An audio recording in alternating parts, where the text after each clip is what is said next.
In the stillness before dawn, when the world rests between darkness and light, we journey along the eternal Nile to a realm where gods lived among mortals for 3,000 years.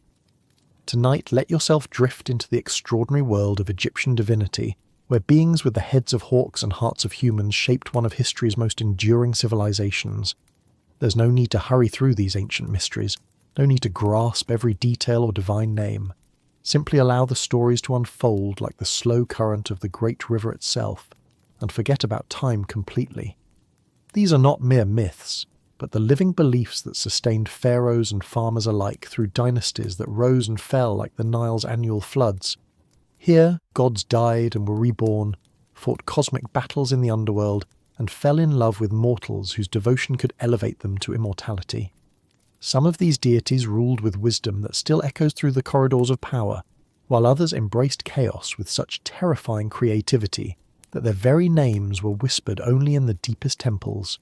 Settle back, breathe deeply, and prepare to witness the divine drama that unfolded along the banks of the Nile for millennia. The gods await in the shadows between sleeping and waking, Ra sailing across the sky in his solar bark, Isis weaving magic from her tears, Set wielding chaos like a weapon, and countless others whose stories have shaped humanity's understanding of power, death, and the eternal struggle between order and disorder.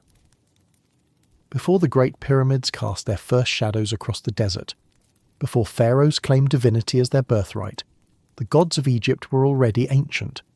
They emerged from the primordial consciousness of a people who watched the Nile's life-giving floods with the same reverence they reserved for the sun's daily journey across an impossibly blue sky. These early deities were not distant abstractions, but immediate presences whose moods could be read in the river's height, the stars' positions, and the subtle changes in wind and weather that meant the difference between abundance and famine. The oldest of these divine beings possessed a fluidity that would seem strange to later generations of worshippers. They were not yet fixed in the elaborate iconography that would eventually make them instantly recognizable across the ancient world. Instead, they shifted between forms as easily as water changes shape, sometimes appearing as humans, sometimes as animals, sometimes as forces of nature so fundamental that they had no form at all except their effects upon the world. In the beginning, according to the priests of Heliopolis, there was only none, the primordial waters that contained all possibilities but had realized none of them. From this infinite potential arose Atum, whose name means the complete one, though he was anything but complete in the sense of being finished. He was complete only in containing within himself all the contradictions and potentials that would eventually populate both the divine and mortal realms. Atum's emergence from the waters was not a gentle birth, but a violent act of self-creation that set the tone for much of Egyptian theology. He masturbated or spat, the texts are delicately ambiguous about the exact mechanism, to create the first divine pair, Shu, god of air and dryness, and Tefnut, goddess of moisture and the eye of Ra. This creative act established a pattern that would repeat throughout Egyptian mythology, the necessity of violence, or at least struggle, in bringing forth new life and order. Shu and Tefnut, as the first beings to emerge from unity into duality, immediately faced the fundamental problem that would plague divine and mortal relationships throughout Egyptian history: how to maintain connection while establishing individual identity. Their solution was both elegant and tragic.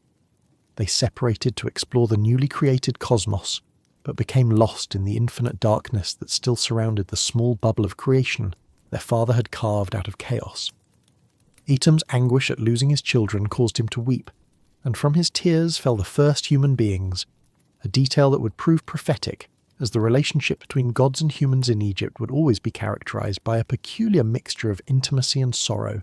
His eye, which had gone searching for the lost children, became the first of the many eyes of Ra that would play such crucial roles in later Egyptian theology, divine forces that could act independently of their divine hosts, often with consequences no one anticipated. When Shu and Tefnut finally returned, they brought with them the knowledge they had gained in their wandering through the outer darkness. They had learned that creation was not a single act, but an ongoing struggle against the forces of dissolution and chaos that constantly threatened to reclaim what had been brought into existence. This knowledge led them to procreate, producing Geb, the earth god, and Nut, the sky goddess, whose own relationship would become one of the most psychologically complex in the Egyptian pantheon.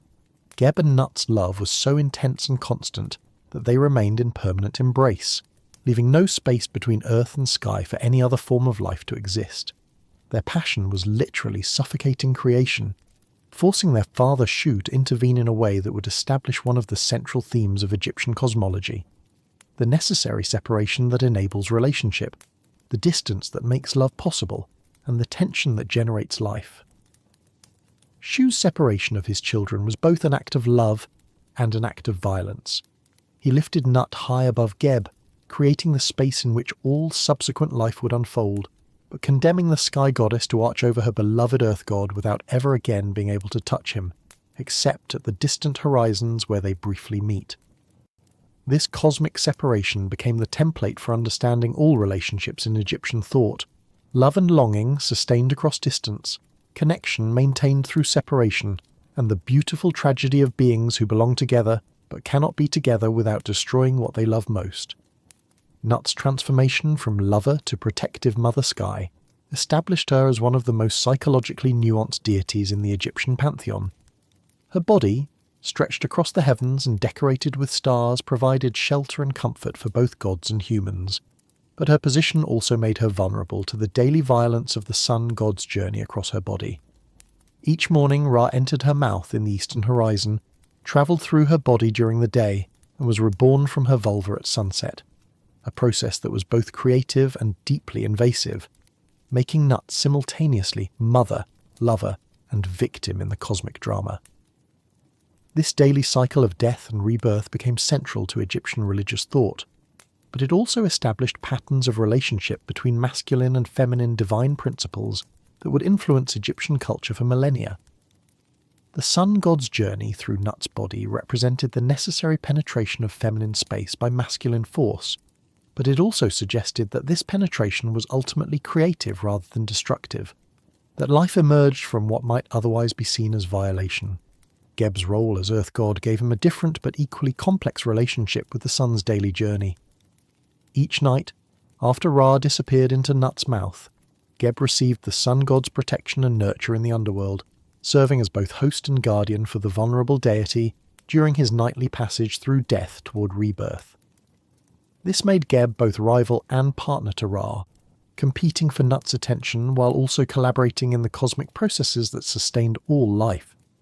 The children born to Geb and Nut during their brief moments of connection at the horizons would become the most psychologically complex and narratively rich deities in the Egyptian pantheon. Osiris, Isis, Set, and Nephthys inherited their parents' intense capacity for love and their tragic understanding of how love and destruction intertwine in ways that cannot be separated or resolved. Osiris emerged as the first god to fully embody the contradictions that would characterize Egyptian divinity. He was simultaneously king and victim, creator and created, order, and the thing that order must constantly struggle to maintain. His green skin symbolized both the fertility of the Nile Valley and the decay that makes new growth possible, while his mummified form represented both death and the preservation that makes continued existence possible despite death. As king of the gods and ruler of the primordial Golden Age, Osiris established the first principles of civilization, teaching humans agriculture, law, and the arts of civilization. But his perfection itself created the conditions for his destruction, as his younger brother Set could not tolerate the comparison that made his own more chaotic nature seem deficient and destructive. This sibling rivalry would become the template for understanding all subsequent conflicts in Egyptian theology and politics, the eternal struggle between order and chaos, between creation and destruction, between the established good and the revolutionary impulse that seeks to overturn it. Set's psychology has fascinated and disturbed interpreters of Egyptian mythology for millennia. He was not evil in the simple sense of wanting to cause suffering for its own sake, but rather the divine embodiment of the principle that all order eventually becomes rigid and life-denying, requiring violent disruption to remain vital and creative. His association with the desert, storms, and foreign lands made him the god of everything that challenged the comfortable certainties of Nile Valley civilization.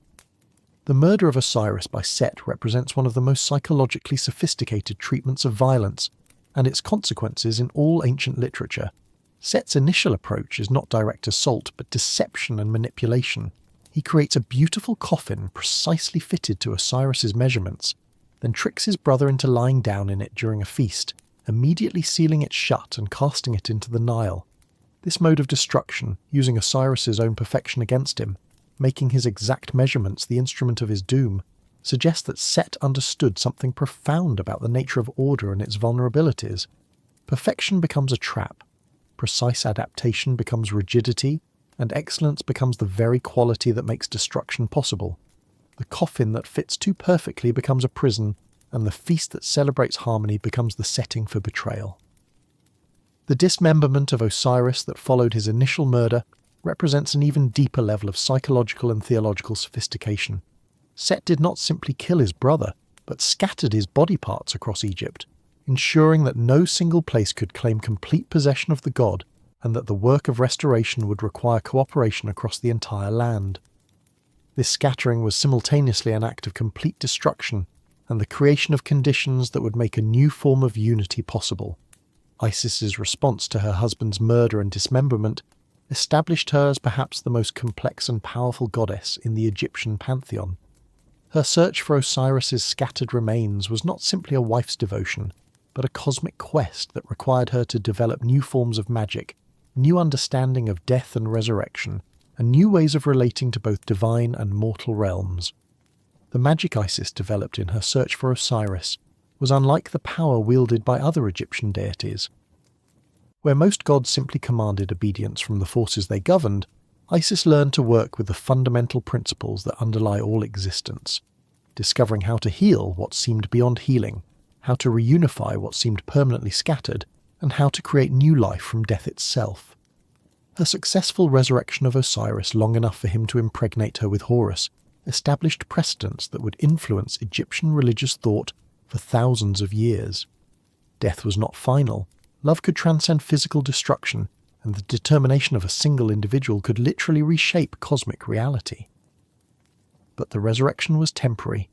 Osiris could not remain in the world of the living, but had to descend to become ruler of the underworld, leaving Isis to raise their child as a single mother in a world still dominated by the chaotic forces that Set represented. The childhood of Horus, raised by Isis in the marshes of the Nile Delta while hiding from Set's attempts to kill him, represents one of the most psychologically rich narratives in Egyptian mythology. The young god's development occurs under constant threat, requiring his mother to become not only nurturer but also protector, teacher of survival skills and strategic planner for an eventual confrontation with forces that seemed overwhelmingly powerful. Isis's protection of young Horus required her to master forms of magic that went beyond her earlier resurrection work. She had to learn camouflage and misdirection, healing and strengthening, prophecy and strategic planning.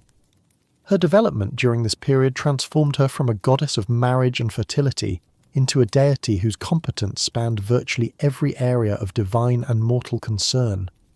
The trials that Horus faced growing up in exile with his mother created a deity whose understanding of justice was tempered by direct experience of vulnerability and injustice. Unlike gods who inherited their power through birth or cosmic position, Horus had to earn his authority through struggle, develop his strength through adversity, and learn wisdom through suffering losses that could have destroyed a less determined individual. The eventual confrontation between Horus and Set for control of Egypt became the central mythological narrative that shaped Egyptian political thought for 3 millennia. This was not simply a conflict between good and evil, but a complex struggle between different principles of order, different approaches to power, and different understandings of what divine kingship should represent. Set's claim to the throne was not without merit. As Osiris's brother and a god of enormous power, he had legitimate dynastic rights, and his chaotic nature had performed essential cosmic functions, preventing the universe from becoming too rigid and lifeless. His supporters could argue that he had brought necessary change to a divine order that had become complacent and needed revolutionary disruption. Horus's counterclaim was based not on inherited right, but on moral authority, earned through suffering and the support of divine justice, as embodied by his mother's magic and the approval of other deities who had witnessed his struggles. His legitimacy came not from birth alone, but from character, tested through adversity and power, developed through necessity rather than inherited privilege. The trial that eventually resolved their conflict, judged by a tribunal of gods presided over by Ra, became the template for all subsequent Egyptian legal proceedings and political succession. The proceedings were neither quick nor simple, involving multiple contests, divine testimony, strategic maneuvering, and even attempted bribery and seduction, as both claimants and their supporters sought to influence the outcome. The sexual dimension of the Horus-Set conflict added layers of psychological complexity that would influence Egyptian understanding of power, masculinity, and dominance for centuries. Set's attempt to establish dominance over Horus through sexual penetration, and Horus's counter-strategy of tricking Set into consuming his own semen, represented a sophisticated understanding of how sexual politics intersect with political power and divine authority. These sexual contests were not simply crude expressions of physical dominance, but complex explorations of how intimate relationship, violation, and creative power interweave in ways that resist simple moral categorization. The god who could sexually dominate his rival could claim not only political superiority, but also the creative authority that came from being the active, rather than passive partner in divine generation. The resolution of the conflict, with Horus ultimately awarded the throne of Egypt while Set was assigned rule over the desert and foreign lands, established a cosmic balance rather than a simple victory of good over evil. Both gods retained essential functions in the Egyptian cosmos. Horus as the principle of ordered justice and Set as the force of necessary disruption and change. This resolution created the theological foundation for Egyptian kingship, with each pharaoh understood to be the living embodiment of Horus, wielding power that was legitimate because it was earned through struggle and maintained through constant vigilance against the chaotic forces that Set represented. The pharaoh's authority came not from simple inheritance, but from divine approval earned through demonstrating the capacity to maintain justice while managing the creative tension between order and chaos. The cult of Ra, which developed alongside these Assyrian mysteries, provided a different but complementary understanding of divine authority and cosmic order. Ra's daily journey across the sky in his solar bark became the central metaphor for understanding time, consciousness, and the relationship between divine will and cosmic law. Ra's transformation during his daily journey from young Khepri at dawn, through mature Ra at noon, to aged Atum at sunset, represented a sophisticated understanding of how identity persists through change, how power manifests differently at different stages of development, and how apparent death and rebirth are actually aspects of a continuous process that transcends individual moments of existence. The solar bark itself became a complex symbol that represented consciousness navigating the challenges of existence. Ra's crew included deities who governed different aspects of consciousness and cosmic order: Thoth as wisdom and communication, Mat as truth and justice, and various protective deities who defended against the forces of chaos that constantly threatened to overwhelm the fragile vessel of ordered existence. The nightly journey through the underworld, where Ra had to navigate the challenges of death and potential dissolution, provided a template for understanding how consciousness deals with the unconscious, how order relates to chaos, and how individual identity persists through experiences that seem to threaten its very existence. The great serpent Apep, who attacked Ra's bark each night, represented not simply evil or destruction, but the fundamental entropy that threatens all organized existence. Apep's defeat was never permanent.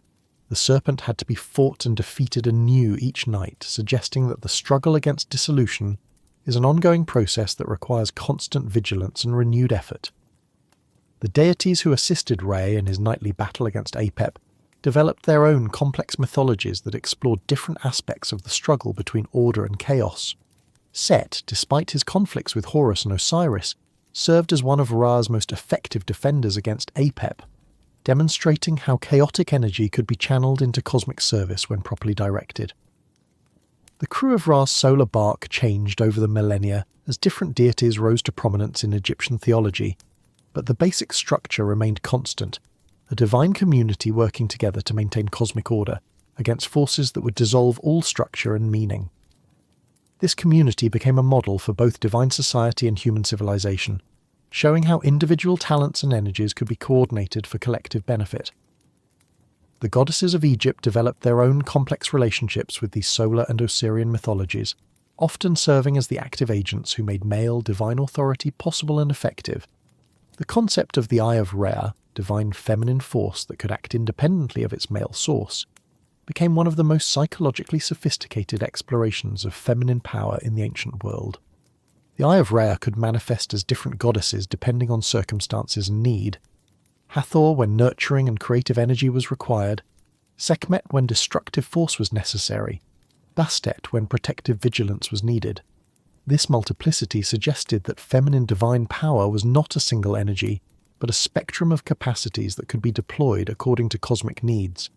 Hathor's role as goddess of love, music, and maternal nurture made her one of the most beloved deities in Egypt, but her mythology also included darker aspects that prevented her from being reduced to simple, maternal comfort. Her capacity to transform into the vengeful Sekhmet when provoked demonstrated that nurturing feminine power included the fierce protection that would destroy anything threatening those under divine care. The festival of the drunkenness of Hathor, which commemorated Ra's success in calming the goddess after she had nearly destroyed humanity in her Sekhmet aspect, became one of Egypt's most important celebrations. The festival explored themes of divine rage and reconciliation, the necessity of both creation and destruction in cosmic balance, and the role of celebration and intoxication in healing the wounds caused by necessary divine violence. Sekhmet's mythology provided one of the most sophisticated explorations of divine wrath and its consequences in ancient literature. Her near destruction of humanity was not arbitrary cruelty, but a response to human rebellion and ingratitude that threatened the cosmic order that the gods had established. Yet her destructive fury, once unleashed, proved difficult to control, requiring Ra's intervention to prevent total annihilation of the very beings the gods had created to serve them.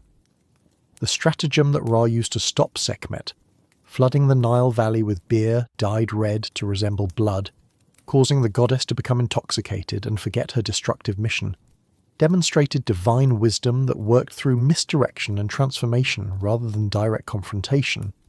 This approach to managing destructive power would influence Egyptian magical and political thought for millennia. Bastet's evolution from a fierce lioness goddess to a more gentle cat deity reflected changing Egyptian attitudes toward divine protection and feminine power. Her association with cats connected her to animals that were both protective and independent, nurturing and potentially dangerous, qualities that made her an ideal patron for women seeking to balance domestic responsibilities with personal autonomy. The cat's role in Egyptian religious thought went beyond simple animal worship to encompass sophisticated understanding of how divine energy manifests in natural forms. Cats were simultaneously domestic and wild, protective and predatory, affectionate and aloof, qualities that perfectly embodied the complex nature of divine human relationships in Egyptian theology. The mummification of cats and their burial in sacred necropolises demonstrated the Egyptian understanding that divine presence could manifest fully in animal form, not as symbol or metaphor, but as actual embodiment of divine energy. The death of a cat was mourned with the same intensity as the death of a family member, and killing a cat, even accidentally, was punished as a serious crime. Thoth's role as divine scribe and keeper of cosmic records made him one of the most intellectually fascinating deities in the Egyptian pantheon. His responsibility for maintaining the written accounts that recorded divine decrees, human deeds, and cosmic events positioned him as the deity who understood better than any other the relationship between consciousness, communication, and reality. The hieroglyphic writing system itself was understood to be Thoth's invention, making him responsible for the technology that enabled Egyptian civilization to achieve its unprecedented longevity and cultural sophistication. Each hieroglyph was not simply a symbol, but a repository of divine power that could affect reality when properly understood and employed. Thoth's role in the judgment of the dead involved weighing the hearts of deceased souls against the feather of Maat to determine their moral worth and appropriate destiny in the afterlife. This responsibility required him to understand not only the cosmic principles that governed moral evaluation, but also the psychological complexity that made simple judgments inadequate for most real situations. The Book of the Dead, which provided guidance for souls navigating the challenges of the afterlife, was attributed to Thoth's wisdom and represented one of humanity's earliest systematic attempts to map the psychology of death and posthumous existence. The spells and instructions it contained were not simply religious formulas, but practical psychological tools for managing the terror and confusion that accompany the dissolution of familiar identity. Maat's role as goddess of truth, justice, and cosmic order made her perhaps the most philosophically significant deity in the Egyptian pantheon. Her feather became the standard against which all actions and intentions were measured, representing not arbitrary divine commandments, but the fundamental principles that maintain cosmic stability and enable continued existence.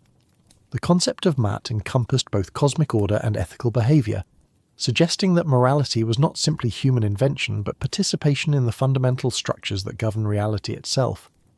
Living in accordance with Maat meant aligning individual will with cosmic principles, ensuring that personal actions contributed to, rather than undermined, the stability of the universe. The 42 negative confessions that souls had to make in the presence of Maat and her tribunal of gods provided a comprehensive guide to Egyptian ethical thought. These were not simply prohibitions against specific actions, but explorations of how individual behaviour affects cosmic harmony and divine-human relationships. The pharaoh's responsibility for maintaining Maat in human society made kingship a religious as well as political office. The ruler's authority depended not on simple power, but on demonstrated commitment to justice, truth, and the cosmic principles that Maat represented. A pharaoh who violated Maat lost divine support and faced the possibility of cosmic rebellion against his rule. The goddess Nut's role in Egyptian funerary practices provided one of the most psychologically comforting aspects of Egyptian religious thought. Her image, painted on the inside of coffin lids, assured the deceased that they would be sheltered and protected by divine maternal care during their journey through death toward resurrection. Nut's daily consumption and rebirth of the stars created a model for understanding how death and resurrection operated in both cosmic and individual terms. Each night the stars disappeared into her body, travelling through the underworld before being reborn at dawn, a process that suggested that apparent death was actually a temporary journey through a different state of existence. The pyramid texts, which provided spells and guidance for royal souls navigating the afterlife, frequently invoked Nut's protection and assistance. Her role as cosmic mother made her the ideal deity to oversee the transformation from mortal existence to divine status that pharaohs expected to experience after death. The architectural symbolism of Egyptian tombs often incorporated Nut's imagery, with burial chambers designed to represent her cosmic body and burial procedures intended to facilitate the deceased soul's integration into her protective embrace. These practices demonstrated the sophisticated Egyptian understanding of how architectural space could facilitate psychological and spiritual transformation.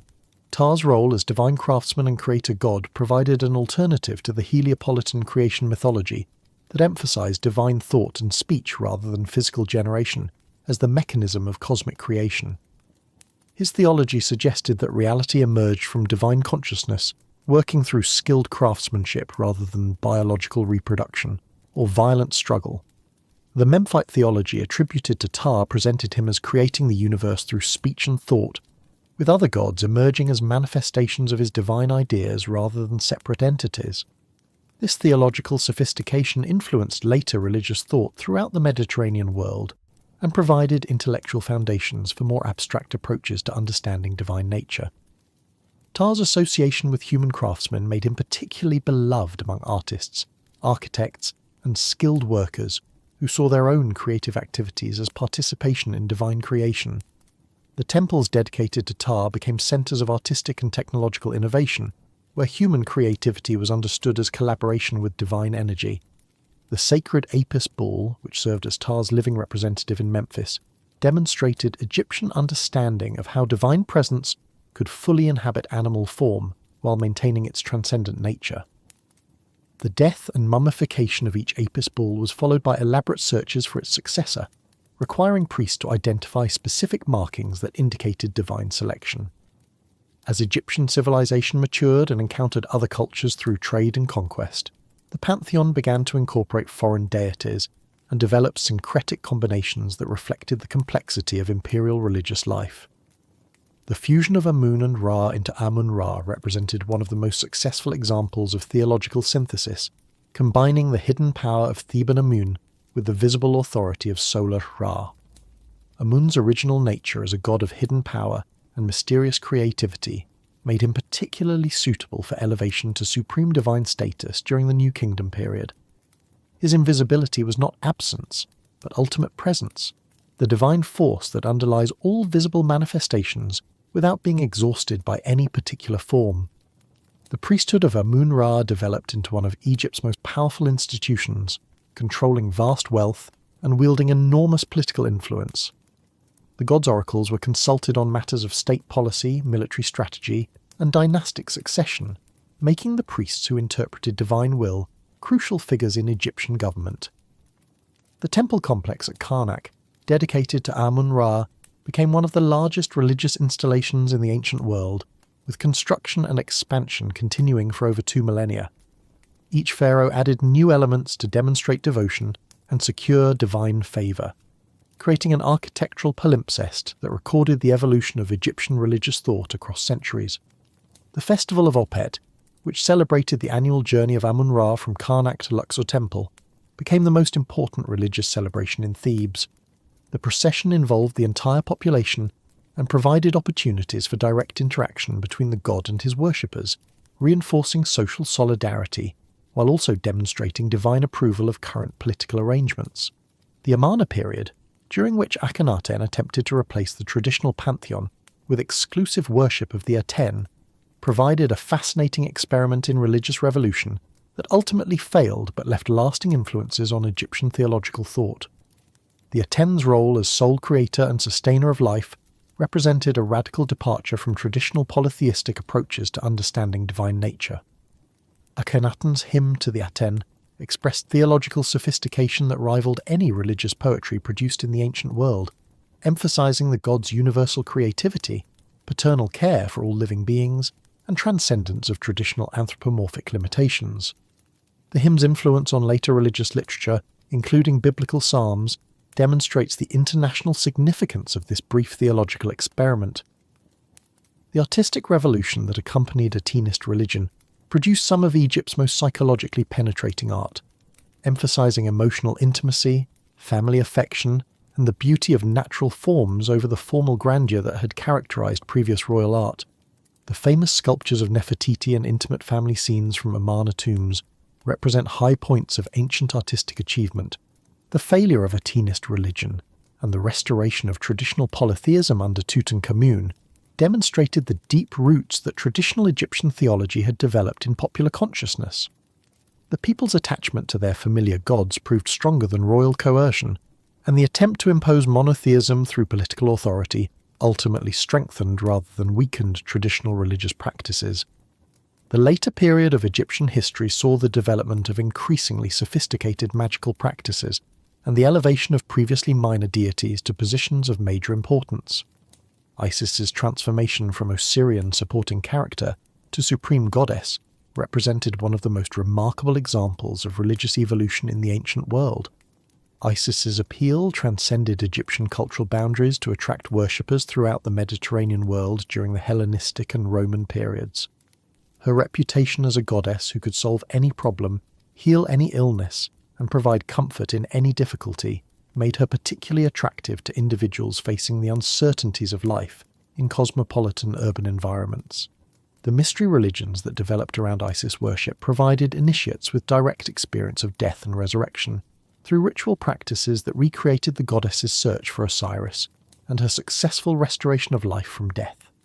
These experiential religious practices offered psychological transformation that mere intellectual understanding could not provide. The syncretistic tendencies of late Egyptian religion produced hybrid deities that combined attributes from different cultural traditions, creating gods like Serapis who appealed to both Egyptian and Greek sensibilities. These synthetic deities demonstrated the flexibility of polytheistic religious systems and their capacity to adapt to changing cultural circumstances without losing essential spiritual functions. The preservation of Egyptian religious practices well into the Christian era, particularly in rural areas and among traditional priestly families, demonstrated the deep psychological satisfaction that traditional polytheism provided for its adherents. The gradual transformation of Egyptian gods into Christian saints and demons represented cultural continuity disguised as religious revolution. The rediscovery of Egyptian religion in the modern era, beginning with Napoleon's expedition, and the decipherment of hieroglyphic writing has provided contemporary audiences with access to one of humanity's most sophisticated and psychologically nuanced religious systems. The complexity of Egyptian theological thought challenges simplistic assumptions about ancient mentality and demonstrates the continuity of human spiritual concerns across millennia. The influence of Egyptian religious imagery and concepts on contemporary culture extends far beyond academic study to encompass popular entertainment, artistic expression, and even psychological theory. The archetypal figures that Egyptian religion created continue to resonate with contemporary audiences seeking meaning, purpose, and connection with transcendent realities. The psychological sophistication of Egyptian mythology, with its exploration of family dynamics, power relationships, death and rebirth, and the integration of conscious and unconscious forces, has attracted the attention of depth psychologists who recognize in these ancient narratives profound insights into universal human experiences and developmental processes. The artistic achievements inspired by the Egyptian religious devotion, from the intimate portraits of the Fayum mummy cases to the colossal temple complexes that still dominate the Nile Valley, demonstrate how religious feeling can inspire creative expression that transcends its original cultural context to speak to universal human experiences of beauty, meaning, and transcendence. As our long journey through 3 millennia of Egyptian divine imagination approaches its conclusion, we find ourselves enriched by exposure to religious thought that combined intellectual sophistication with emotional depth, theological complexity with practical wisdom, and cosmic vision with intimate psychological insight. The gods we have encountered represent not merely historical curiosities, but enduring explorations of fundamental human concerns about power, love, death, justice, and the possibility of meaning in a universe that often seems indifferent to human aspirations.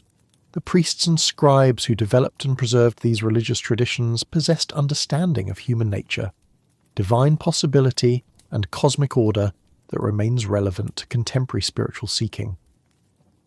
Their integration of mythology and psychology, ritual and philosophy, artistic expression and practical ethics created a religious system that nurtured one of history's most stable and creative civilizations. The longevity of Egyptian religious practices, surviving conquest, cultural change, and political upheaval for 3,000 years testifies to their success in addressing basic human needs for meaning, community, and connection with transcendent reality. Their influence on subsequent religious traditions throughout the Mediterranean world and beyond demonstrates their universal relevance, despite their particular cultural origins. The Egyptian understanding that divinity manifests in multiplicity rather than unity, that cosmic order requires the dynamic interaction of opposing forces, and that individual development involves integration of conscious and unconscious elements, continues to offer valuable insights for contemporary religious thought and psychological understanding. In the quiet hours when consciousness settles into the peaceful rhythms of rest and renewal, these ancient gods continue to offer their gifts of wisdom, comfort, and inspiration. Their stories remain available as sources of guidance for anyone seeking to understand the mysteries of existence, the challenges of relationship, and the possibility of transformation that enables mortal beings to participate in immortal realities. The Nile still flows through the landscape where these gods once walked among mortals, carrying forward the eternal stream of human spiritual aspiration that found its first sophisticated expression in the temples and tombs that line its banks. The stars still wheel overhead in patterns that connected ancient worshippers with cosmic rhythms and divine purposes that transcend individual mortality.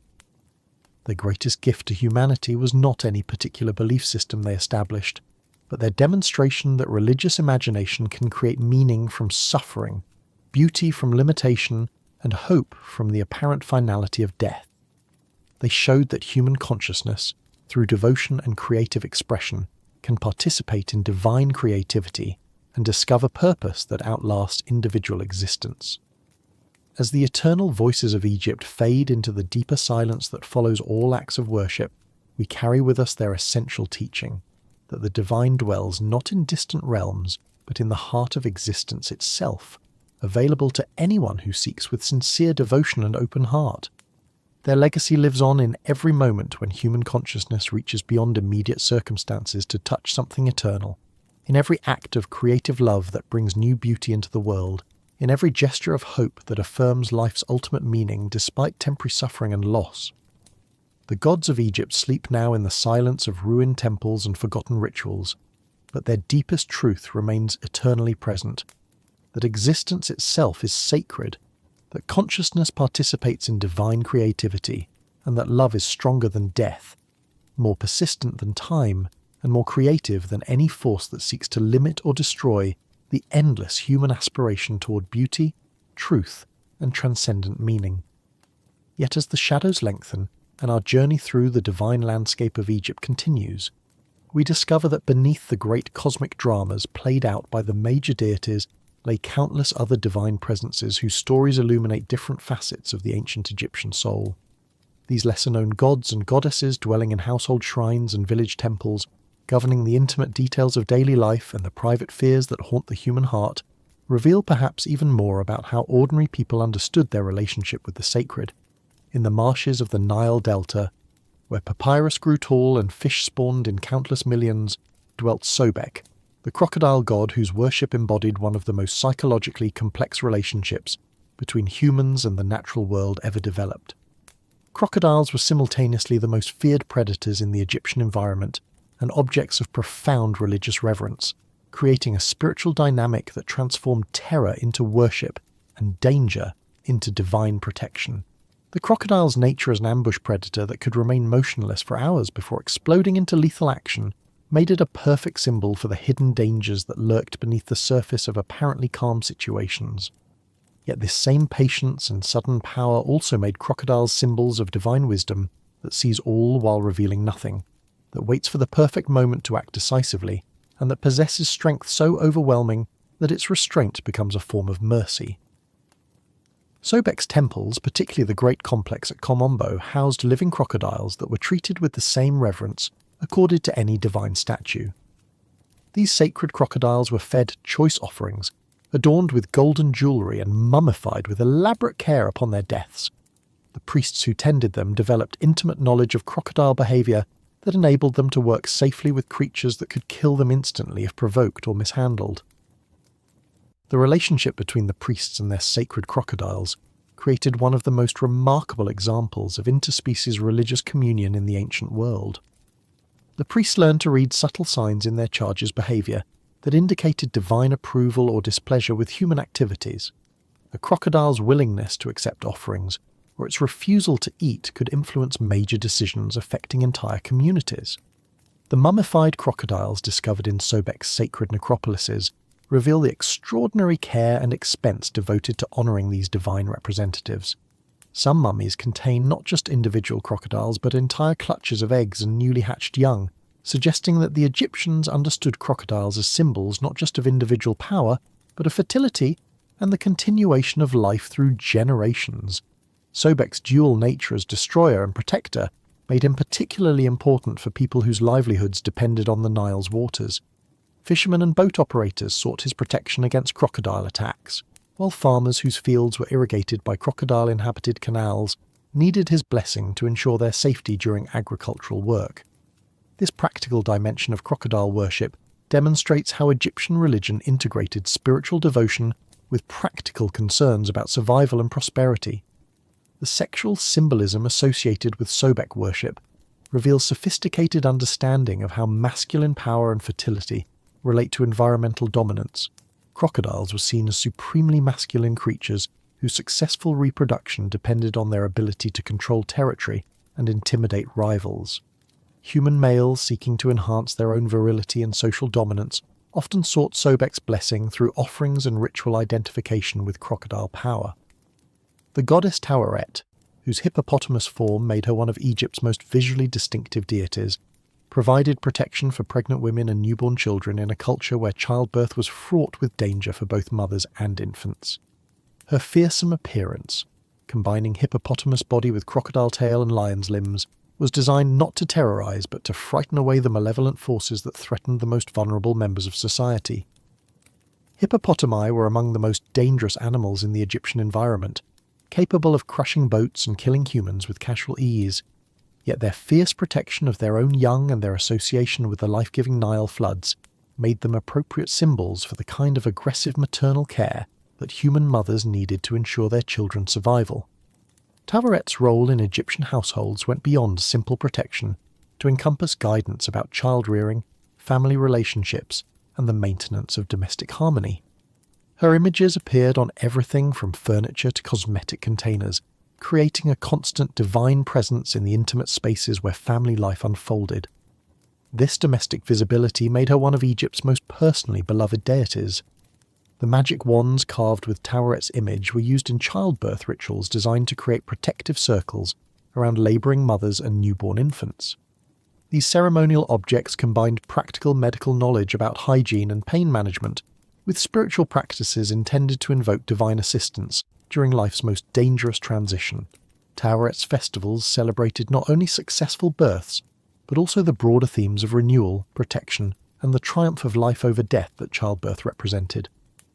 These celebrations provided opportunities for women to share knowledge about pregnancy, childbirth, and infant care while also reinforcing community support networks that helped families cope with the challenges of raising children in a dangerous world. The god Khnum, who shaped human beings on his potter's wheel from Nile clay, embodied Egyptian understanding of divine creativity as skilled craftsmanship rather than magical command. His workshops, located at the first cataract where the Nile entered Egypt from Nubia, were understood to be the source of both the annual floodwaters and the souls that animated human bodies. Khnum's role as controller of the Nile flood made him one of Egypt's most practically important deities, since the height and timing of the annual inundation determined whether the coming year would bring abundance or famine.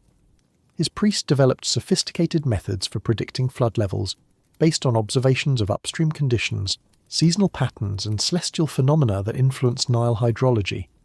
The theological sophistication of Khnum worship lay in its understanding of how divine creativity worked through natural processes rather than superseding them. The potter's wheel became a symbol for how divine intelligence shaped individual destinies through the interaction of material conditions, historical circumstances, and personal choices rather than through arbitrary supernatural intervention. The connection between pottery making and human creation provided a rich source of metaphors for understanding individual development, social relationships, and the relationship between divine intention and human freedom. Just as a skilled potter must work with the natural properties of clay while imposing artistic vision upon raw material, divine creativity was understood to work with, rather than against, the natural tendencies of the materials from which human beings were fashioned. Khnum's workshops were also associated with the creation of the Ka, the vital force that animated human bodies and survived death to continue existence in the afterlife. This spiritual dimension of his creative work made him crucial for funerary practices and afterlife preparations, since the preservation of the Ka required proper mummification techniques that maintained the body's integrity as a vessel for continued spiritual existence. The goddess Nekhbet, whose vulture form presided over Upper Egypt, represented one of the most psychologically complex treatments of death and renewal in Egyptian religious thought.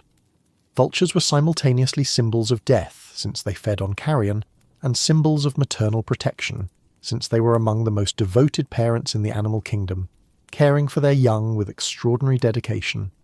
Nekhbet's role as protector of pharaonic power required her to hover over the king during battle, ready to carry his soul to safety if his body was killed. This protective function made her one of the most important deities in royal ideology, but her vulture nature also reminded everyone that even divine kings were mortal beings whose bodies would eventually feed the creatures that cleaned the world of decay. The dual symbolism of vulture imagery, death and renewal, scavenging and nurture, ugliness and necessary function, created rich opportunities for exploring how apparent opposites could be integrated into coherent spiritual understanding. Nekhbet's worship taught that death was not evil but natural, that scavenging was not degrading but essential, and that maternal love included the wisdom to recognize when protective interference might harm rather than help those being protected. The Upper Egyptian crown that Nekhbet protected incorporated vulture imagery in ways that reminded pharaohs of both their power and their mortality. The vulture's wings spread across the crown provided divine protection, but the bird's carrion-eating nature also suggested that royal power fed on the death of enemies and the decay of opposing forces.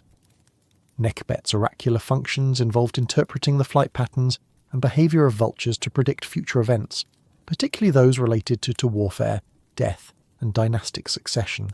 Her priests developed sophisticated knowledge of vulture behaviour that enabled them to provide accurate guidance about when conditions were favourable for military campaigns or other dangerous undertakings. The god Khonsu, whose name means traveller, and whose lunar associations made him a deity of time, healing, and nocturnal journeys, provided divine assistance for activities that required navigation through darkness, both literal and metaphorical. His worship particularly flourished during periods when Egyptian civilization faced external threats or internal upheaval that created uncertainty about the future. Khonsu's role as a healing deity made him especially popular among people seeking cure for mental illness, emotional disturbance, and spiritual confusion. His lunar nature connected him with the cycles of madness and sanity that were understood to follow celestial rhythms, while his youthful appearance suggested the possibility of renewal and recovery even from seemingly hopeless conditions. The medical papyri that invoke Khonsu's assistance reveal sophisticated understanding of how psychological and spiritual factors influence physical health. His healing methods emphasized the restoration of temporal rhythms, sleep patterns, eating schedules, work cycles that had been disrupted by illness or emotional trauma. Khonsu's temples served as centers for dream interpretation and therapeutic sleep practices that used controlled environments and ritual procedures to facilitate healing visions and restorative rest.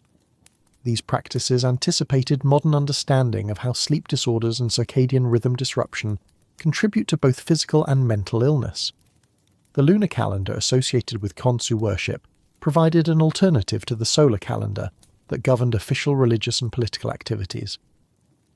This lunar timekeeping system was particularly important for women, whose biological cycles corresponded to lunar rhythms, and for agricultural communities that needed to coordinate planting and harvesting with tidal and seasonal patterns influenced by lunar phases.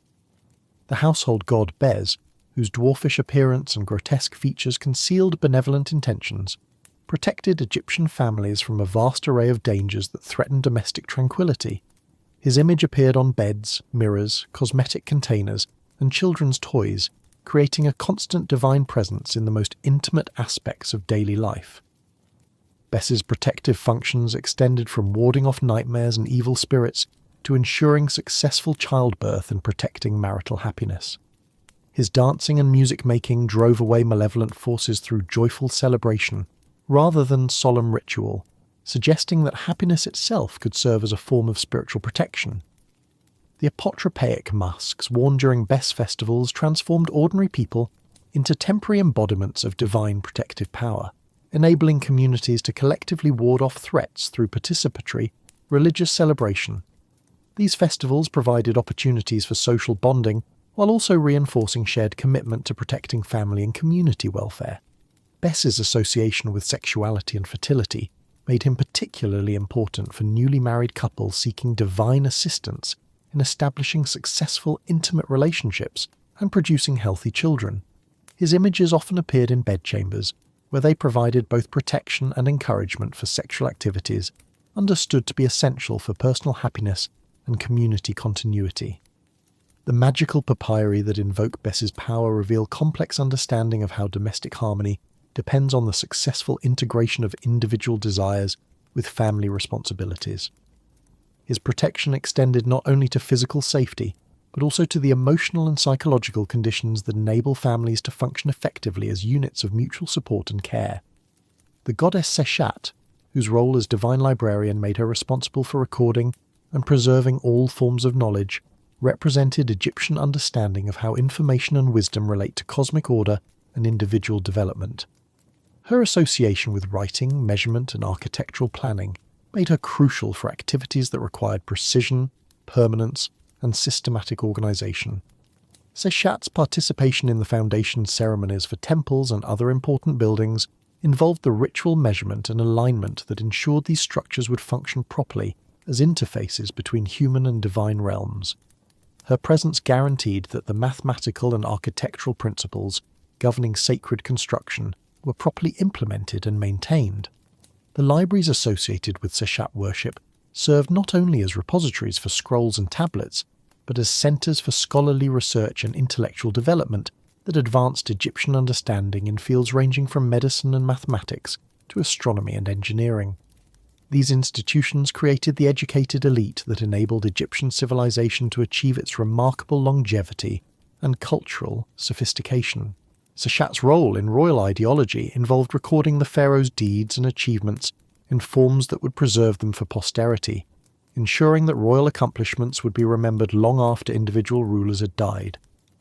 This responsibility made her a crucial figure in Egyptian historical consciousness and dynastic continuity. The concept of the divine record that Seshat maintained provided a framework for understanding how individual actions acquired cosmic significance through their incorporation into larger patterns of meaning and purpose. Her worship encouraged people to consider how their choices and achievements would appear when evaluated from eternal rather than temporary perspectives. The god Min, whose dramatically emphasized masculine attributes made him one of Egypt's most sexually explicit deities, presided over male fertility, agricultural abundance, and the creative power that generated new life in both human and natural realms. His worship provided a sacred context for celebrating sexuality as a divine force rather than treating it as shameful or degrading. Min's festivals, particularly the harvest celebration known as the Festival of the Steppes, involved public processions in which the god's statue was carried through fields and communities to bless crops and ensure their successful ripening. These celebrations integrated agricultural and human fertility in recognition of their common dependence on divine creative power. The lettuce that served as Min's sacred plant was chosen not only for its phallic associations, but also for its practical value as an aphrodisiac and fertility enhancer in traditional Egyptian medicine.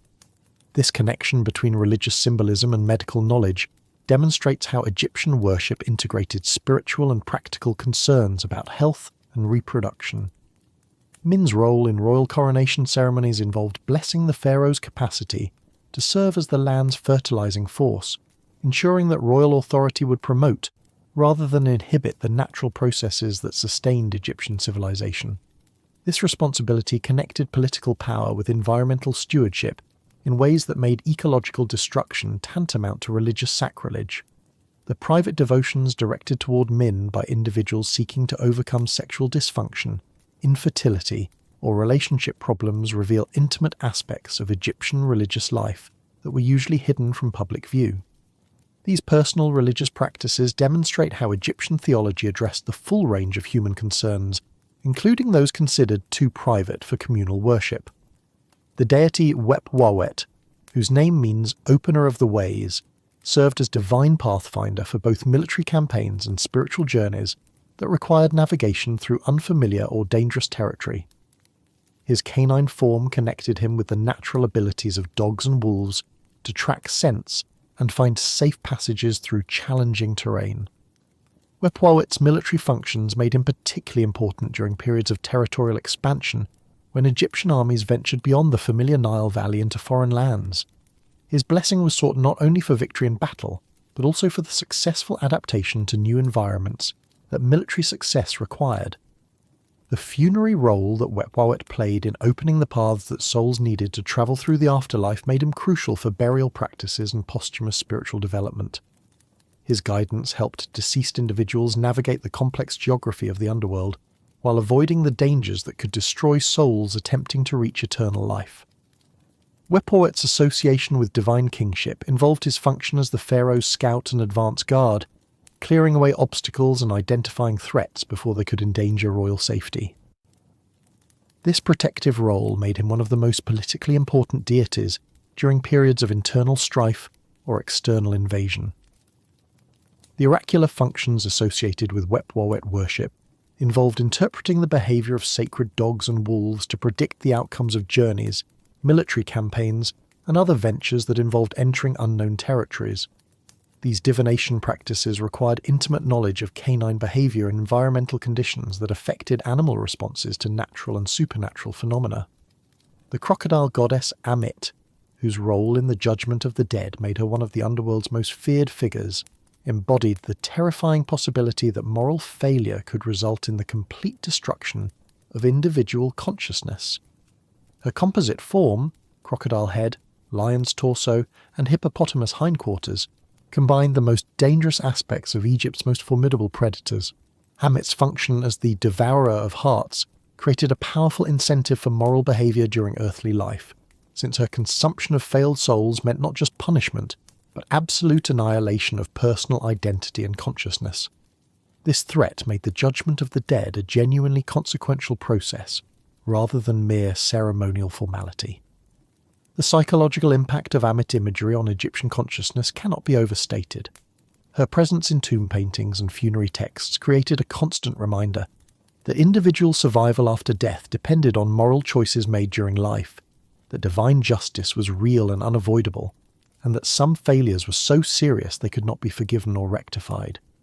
The theological sophistication of Amit's role lay in its recognition that ultimate justice required the possibility of ultimate punishment, that moral order could not be maintained if violations had no serious consequences, and that divine mercy itself became meaningless if it was automatically extended regardless of individual behavior or character. The protective rituals designed to help souls avoid Amit's attention reveal detailed understanding of the moral and spiritual preparation required for successful passage through death.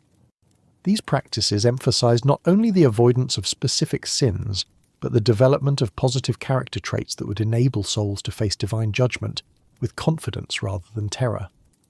The god Hapi, whose hermaphroditic appearance embodied the fertile union of masculine and feminine principles, personified the annual Nile flood that made Egyptian civilization possible.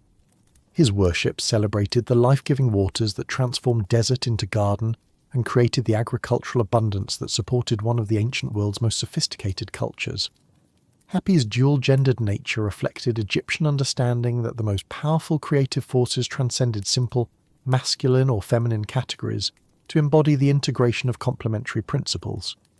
His breasts symbolized nourishing maternal care, while his beard represented paternal strength and authority, creating a divine figure that could provide both types of parental support. The hymns dedicated to Hapi represent some of the most beautiful religious poetry produced in ancient Egypt, expressing gratitude for divine generosity, while also acknowledging the complete dependence of human civilization on natural forces beyond direct human control. These texts demonstrate sophisticated ecological awareness that recognized environmental sustainability as a religious as well as practical concern. Hapi's annual arrival was celebrated with festivals that involved entire communities in expressions of gratitude and anticipation, creating social solidarity while also reinforcing shared commitment to agricultural practices and water management systems that enabled Egyptian society to prosper in an arid environment. The offerings made to Hapi during flood season included not only valuable goods, but also formal promises to use the floodwaters responsibly and distribute their benefits equitably throughout the community. These religious commitments created moral obligations that influenced Egyptian legal and political thinking about resource management and social justice. The lioness goddess Pakhet, whose name means "she who scratches," protected Egypt's desert borders against foreign invasion, while also serving as patron deity for hunters and warriors who ventured into dangerous wilderness areas.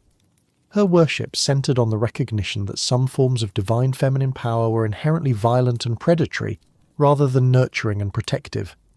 Pakhet's cave shrine at Beni Hassan became a center for oracular consultation about military strategy, hunting expeditions, and other activities that required courage, skill, and divine protection in confronting dangerous opponents.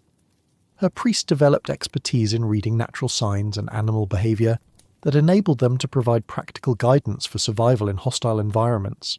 The mummified cats found in Pakhet's shrine demonstrate how domestic felines were understood as embodiments of divine predatory power that could be honored through elaborate burial practices.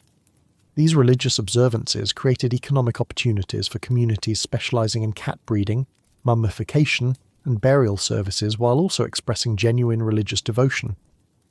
Pakhet's role in royal ideology involved her function as the divine force that eliminated Egypt's enemies through swift, decisive action that prevented threats from developing into serious dangers. Her worship encouraged preemptive military action and aggressive border defense as forms of religious duty rather than mere political strategy. The annual hunt that honored Pakhet provided opportunities for young men to demonstrate courage and skill, while also reinforcing social hierarchies based on martial competence. These ceremonial activities served both military training and religious devotion, preparing participants for actual combat while also deepening their relationship with divine protective power. The god Khenti-Amentiu, whose name means foremost of the Westerners, ruled over the necropolis and the realm of the dead before his functions were largely absorbed by Osiris during the Middle Kingdom period. His worship represents an earlier stratum of Egyptian religious thought that understood death as a journey westward into the desert rather than downward into an underworld. Khenti-Amentiu's association with the Western Desert, where most Egyptian cemeteries were located, made him the divine guide for souls making the transition from life to death, and the protector of burial grounds against disturbance by tomb robbers or wild animals. His worship emphasized the importance of proper burial practices and ongoing care for the deceased. The jackal form that Khenti-Amentiu shared with Anubis reflected practical observation of how these scavengers behaved around burial sites, leading to religious understanding of jackals as natural guardians of the dead, who could be propitiated to protect rather than disturb human remains. This transformation of potential threat into divine ally demonstrates Egyptian skill at turning environmental challenges into religious resources. Khenti-Amentiu's gradual incorporation into Assyrian mythology demonstrates how Egyptian religious thought evolved through synthesis rather than replacement, with older deities maintaining their essential functions while accepting subordinate positions in newer theological systems. This flexibility enabled Egyptian religion to adapt to changing circumstances without losing essential spiritual functions. The mortuary priesthood associated with Khenti-Amentiu worship maintained specialized knowledge about mummification techniques, burial practices, and the care of cemetery sites that made them essential figures in Egyptian religious and economic life.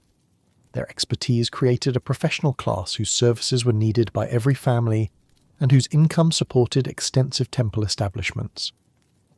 As Egyptian civilization encountered Greek, Roman, and other Mediterranean cultures during the later periods of its history, the ancient gods underwent remarkable transformations that demonstrate both their essential vitality and their capacity for creative adaptation to new cultural circumstances. The goddess Isis, in particular, evolved from a supporting figure in Osirian mythology to become the supreme goddess of the Mediterranean world, attracting worshippers from Britain to India.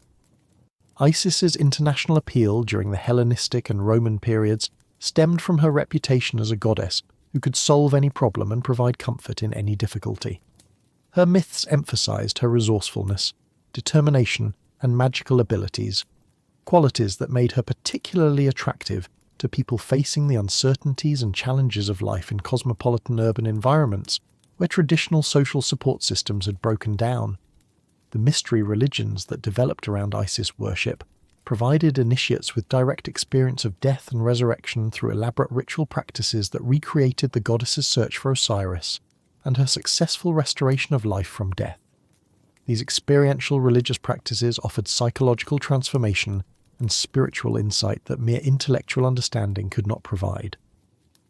The temples of Isis that spread throughout the Roman Empire became centers of learning and culture, where Greek philosophy, Egyptian theology, and Roman legal thinking merged to create new forms of religious and intellectual expression. These institutions preserved Egyptian religious traditions, while also adapting them to serve the needs of diverse populations with different cultural backgrounds and spiritual concerns. The syncretistic tendencies of late Egyptian religion produced hybrid deities that combined attributes from different cultural traditions, creating gods like Serapis, who appealed to both Egyptian and Greek religious sensibilities. These synthetic deities demonstrated the flexibility of polytheistic systems and their capacity to evolve through cultural contact rather than being destroyed by it. The survival of Egyptian religious practices well into the Christian era, particularly in rural areas and among traditional priestly families, demonstrates the deep psychological satisfaction that polytheistic worship provided for its adherents. The gradual transformation of Egyptian gods into Christian saints and demons represents cultural continuity disguised as religious revolution rather than complete discontinuity with the past. The Coptic Christian communities that emerged in late Egyptian history preserved many elements of traditional Egyptian religious culture within Christian theological frameworks, creating unique forms of monasticism, artistic expression, and theological thinking that maintained distinctly Egyptian characteristics while accepting Christian doctrinal authority. The Islamic conquest of Egypt resulted in the final suppression of traditional Egyptian religious practices, but Islamic culture in Egypt absorbed many elements of traditional mythology, magical practices, and popular religious expression, ensuring that aspects of ancient Egyptian spirituality continued to influence the religious life of the Nile Valley. The modern archaeological rediscovery of Egyptian religion, beginning with Napoleon's expedition and the decipherment of hieroglyphic writing, has provided contemporary audiences with access to one of humanity's most sophisticated religious systems. The complexity and psychological insight of Egyptian theological thought continues to challenge simplistic assumptions about ancient mentality and spiritual development. The influence of Egyptian religious imagery and concepts on contemporary culture extends far beyond academic study to encompass popular entertainment, artistic expression, psychological theory, and even New Age spiritual movements seeking alternatives to traditional Western religious approaches. The archetypal figures that Egyptian religion created continue to resonate with modern audiences seeking meaning and transcendence. The psychological sophistication of Egyptian mythology, with its exploration of family dynamics, power relationships, death and rebirth, and the integration of conscious and unconscious forces, has attracted the attention of depth psychologists who recognize in these ancient narratives profound insights into universal human developmental processes and therapeutic possibilities. As our extended journey through the divine landscape of Egypt draws toward its close, we find ourselves profoundly enriched by exposure to religious traditions that combined intellectual sophistication with emotional depth, theological complexity with practical wisdom, and cosmic vision with intimate psychological insight.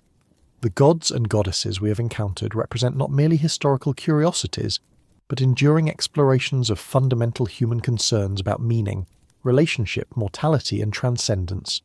The priests, scribes, and artists who developed and preserved these religious traditions possessed understanding of human nature, divine possibility, and cosmic order that remains relevant to contemporary spiritual seeking. Their integration of mythology and psychology, ritual and philosophy, artistic expression, and ethical guidance created religious systems that sustained one of history's most stable and creative civilizations for over 3 millennia. The longevity and international influence of Egyptian religious practices testify to their success in addressing universal human needs for meaning, community, healing, and connection with transcendent reality. Their capacity to evolve through cultural contact while maintaining essential spiritual functions demonstrates the vitality and adaptability that characterizes authentic religious insight. In the deepening quiet of these extended hours, as consciousness settles into the ancient rhythms of rest and renewal, the gods of Egypt continue to offer their timeless gifts of wisdom, comfort, and inspiration. Their voices whisper across the centuries, speaking of divine love that survives death, justice that transcends temporal power, beauty that outlasts its creators, and hope that persists despite suffering and loss. The Nile still flows through the landscape where these deities once walked among mortals, carrying forward the eternal stream of human spiritual aspiration that found its most sophisticated ancient expression in the temples and tombs that line its sacred banks. The desert still preserves the monuments they inspired, the hieroglyphs still speak their names, and the stars still follow the patterns that connected their worshippers with cosmic rhythms and divine purposes. Their greatest legacy is not any particular belief system they established, but their demonstration that religious imagination can transform suffering into meaning, limitation into transcendence, and mortality into participation in eternal realities. They showed that human consciousness, through devotion, creativity, and love, can touch the divine and create beauty that outlasts individual existence. As these ancient voices fade into the eternal silence that embraces all temporal things, they leave us with their most precious gift, the understanding that the sacred dwells not in distant realms, but in the heart of existence itself, available to anyone who seeks with sincere heart and open consciousness. Their wisdom lives on in every moment when human beings choose love over fear, creation over destruction, hope over despair, and meaning over mere survival. The gods of Egypt return now to their rest in the silence of eternity, but their deepest truth remains forever present, that existence is sacred, that consciousness participates in divine creativity, and that love transcends death to become the force that continually recreates the world in forms ever more beautiful, ever more meaningful, ever more worthy of the divine spark that dwells in every human heart that dares to believe in something greater than itself.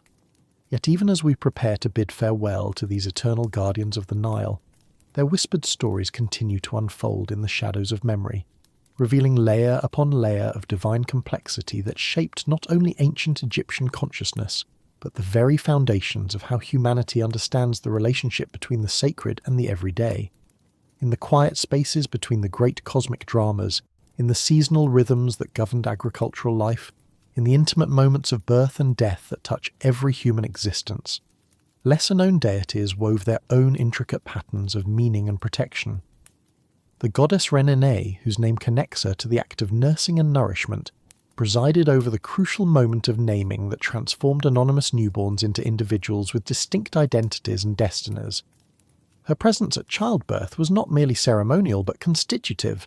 She literally spoke children's names into existence, creating their fundamental identity through divine speech that connected their earthly existence with cosmic purpose. Renene's role as goddess of fortune and prosperity extended beyond individual naming to encompass the broader question of how personal destiny unfolds within the constraints of natural law and divine intention. Her worship addressed the ancient human concern about whether individual lives follow predetermined patterns or emerge through the interaction of choice, circumstance, and divine intervention. The harvest goddess's association with the nursing of royal children made her particularly important for dynastic continuity and the legitimacy of pharaonic succession. Royal mothers sought her blessing not only for their children's physical health, but for the divine favour that would enable their offspring to rule wisely and successfully maintain the cosmic order that pharaonic authority represented. The milk that Renene provided was understood to convey not just physical nourishment, but also the wisdom, courage, and spiritual insight that children would need to fulfill their destined roles in Egyptian society. This understanding of maternal nourishment as a vehicle for transmitting cultural values and spiritual qualities influenced Egyptian child-rearing practices for millennia. The calendrical festivals associated with Renenet worship celebrated the anniversary of royal births and the annual renewal of agricultural fertility, creating connections between individual human development and cosmic cycles of death and rebirth. These observances reinforce social solidarity while also acknowledging the divine forces that sustained both individual lives and collective prosperity. The serpent god Apep, whose daily battle with Ra represented the eternal struggle between order and chaos, embodied the principle of entropy and dissolution that threatens all organized existence. His worship was unique in Egyptian religion. Rather than seeking his favor, ritual practices were designed to weaken and defeat him, creating one of the ancient world's most sophisticated approaches to confronting destructive forces. Apep's nature as primordial chaos made him simultaneously essential and threatening to cosmic order. His existence provided the necessary opposition against which divine creativity could define itself. Yet his triumph would mean the complete dissolution of all structured reality. This paradox created theological tensions that Egyptian thinkers explored with remarkable sophistication. The daily rituals performed in temples throughout Egypt to ensure Apep's defeat included elaborate ceremonies involving the destruction of wax serpent images, the recitation of protective spells, and the performance of dramatic reenactments of the cosmic battle. These practices created a sense of participation in cosmic maintenance that gave ordinary people meaningful roles in sustaining universal order. The psychological dimensions of Apep worship addressed fundamental human anxieties about meaninglessness, dissolution, and the possibility that all human achievements might ultimately prove futile in the face of cosmic indifference. The daily victory over Apep provided reassurance that order and meaning were stronger than chaos and despair, but the necessity of renewed struggle each day acknowledged that this victory required constant vigilance and effort. The magical texts designed to protect against Apep's influence reveal sophisticated understanding of how negative thoughts, destructive emotions, and despair can undermine individual psychological stability and social cohesion. These protective practices anticipated modern insights about the relationship between mental health and spiritual well-being. The god Banabjedet, whose ram-headed form presided over the city of Mendes, represented divine masculinity in its most creative and generative aspects. His worship celebrated the procreative power that ensured the continuity of life, while also exploring the responsibilities that accompanied creative authority and paternal influence. Bane-Gesserit's association with the sacred ram that served as his living representative created one of Egypt's most elaborate systems of animal worship, with successive sacred rams mummified and buried with royal honours, while new animals were selected according to strict criteria that indicated divine approval. This practice required enormous resources and sophisticated organisational capabilities that demonstrated the community's commitment to maintaining proper divine relationships. The oracular functions performed by the sacred ram involved interpreting the animal's behaviour during important ceremonies to determine divine will regarding political decisions, military campaigns, and succession questions. These divination practices required intimate knowledge of ram behaviour and the ability to distinguish natural animal responses from supernatural communications. Bane-Gesserit's role in royal ideology connected pharaonic authority with divine fertility and creative power, suggesting that legitimate kingship required not only the ability to maintain order and dispense justice, but also the capacity to generate new life and ensure the continuity of Egyptian civilization through successive generations. The fertility festivals associated with Bane-Gesserit worship provided opportunities for community celebration of procreative success, while also reinforcing social norms about marriage, family responsibility, and the proper expression of sexual energy within socially constructive contexts. The goddess Neith, whose primordial nature made her one of Egypt's oldest deities, embodied divine femininity in its most independent and self-sufficient aspects. Her worship at Say in the Delta created one of Egypt's most important religious centres, where her priests developed theological sophistication that influenced religious thought throughout the ancient Mediterranean world. Neith's role as creator goddess who brought forth existence through her own will, rather than through union with a male consort, presented an alternative to the more familiar creation mythologies that emphasized divine couples and generative relationships. Her independence challenged conventional assumptions about the necessity of masculine authority in cosmic governance. The weaving symbolism associated with Neith worship provided rich metaphors for understanding how individual lives and historical events were interwoven into larger patterns of meaning and purpose. Her cosmic loom created not only the fabric of physical reality, but also the destinies of gods and mortals whose lives unfolded according to patterns she had woven into the structure of existence itself. Neith's military aspects made her patron goddess of warfare and hunting, but her approach to conflict emphasized strategic intelligence and skilled craftsmanship, rather than brute force or aggressive domination. Her worship taught that true strength came from wisdom, preparation, and the ability to create solutions rather than simply overpower opponents. The mysteries associated with Neith worship at Say attracted pilgrims from throughout the Mediterranean world, who sought initiation into her secret teachings about the nature of reality, the relationship between fate and freedom, and the possibility of transcending ordinary limitations through participation in divine creativity. The cow goddess Bat, whose worship in Upper Egypt predated and influenced the later cult of Hathor, represented one of the most ancient forms of divine feminine power in Egyptian religion. Her association with the Milky Way connected earthly cattle, herding with cosmic phenomena, creating sophisticated astronomical mythology that influenced Egyptian understanding of celestial cycles and their relationship to terrestrial activities.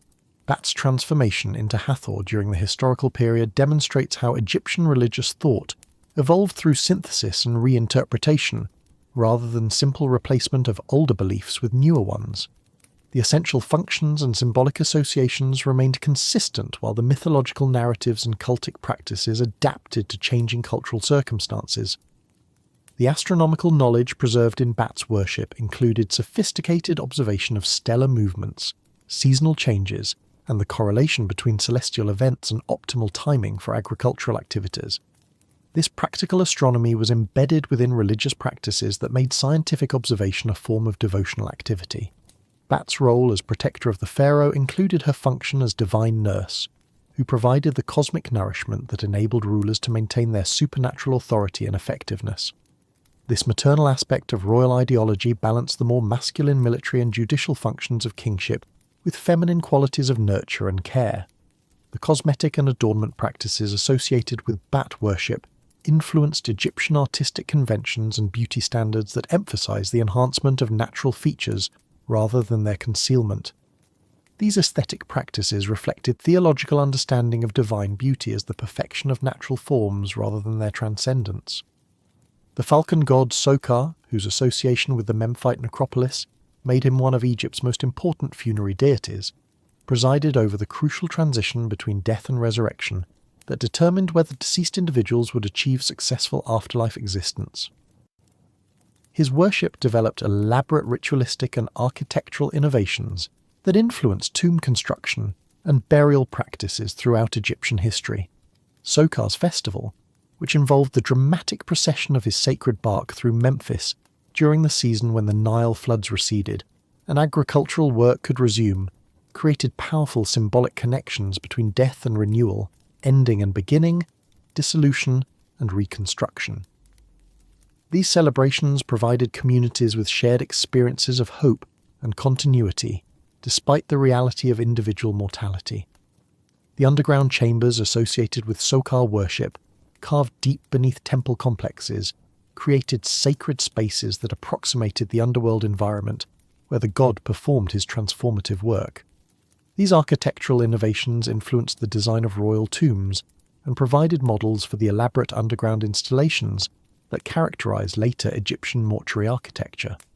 Sokar's role in mummification practices involved his oversight of the crucial 40-day period during which corpses were treated with natron and other preservative substances that prevented decay while enabling the spiritual transformations necessary for successful resurrection. His blessing was essential for the technical procedures that made Egyptian mummification the most sophisticated preservation system ever developed. The craft guilds associated with Sokar worship included not only embalmers and tomb builders, but also metalworkers, jewelers, and other artisans whose skills were needed for mortuary equipment and funerary goods.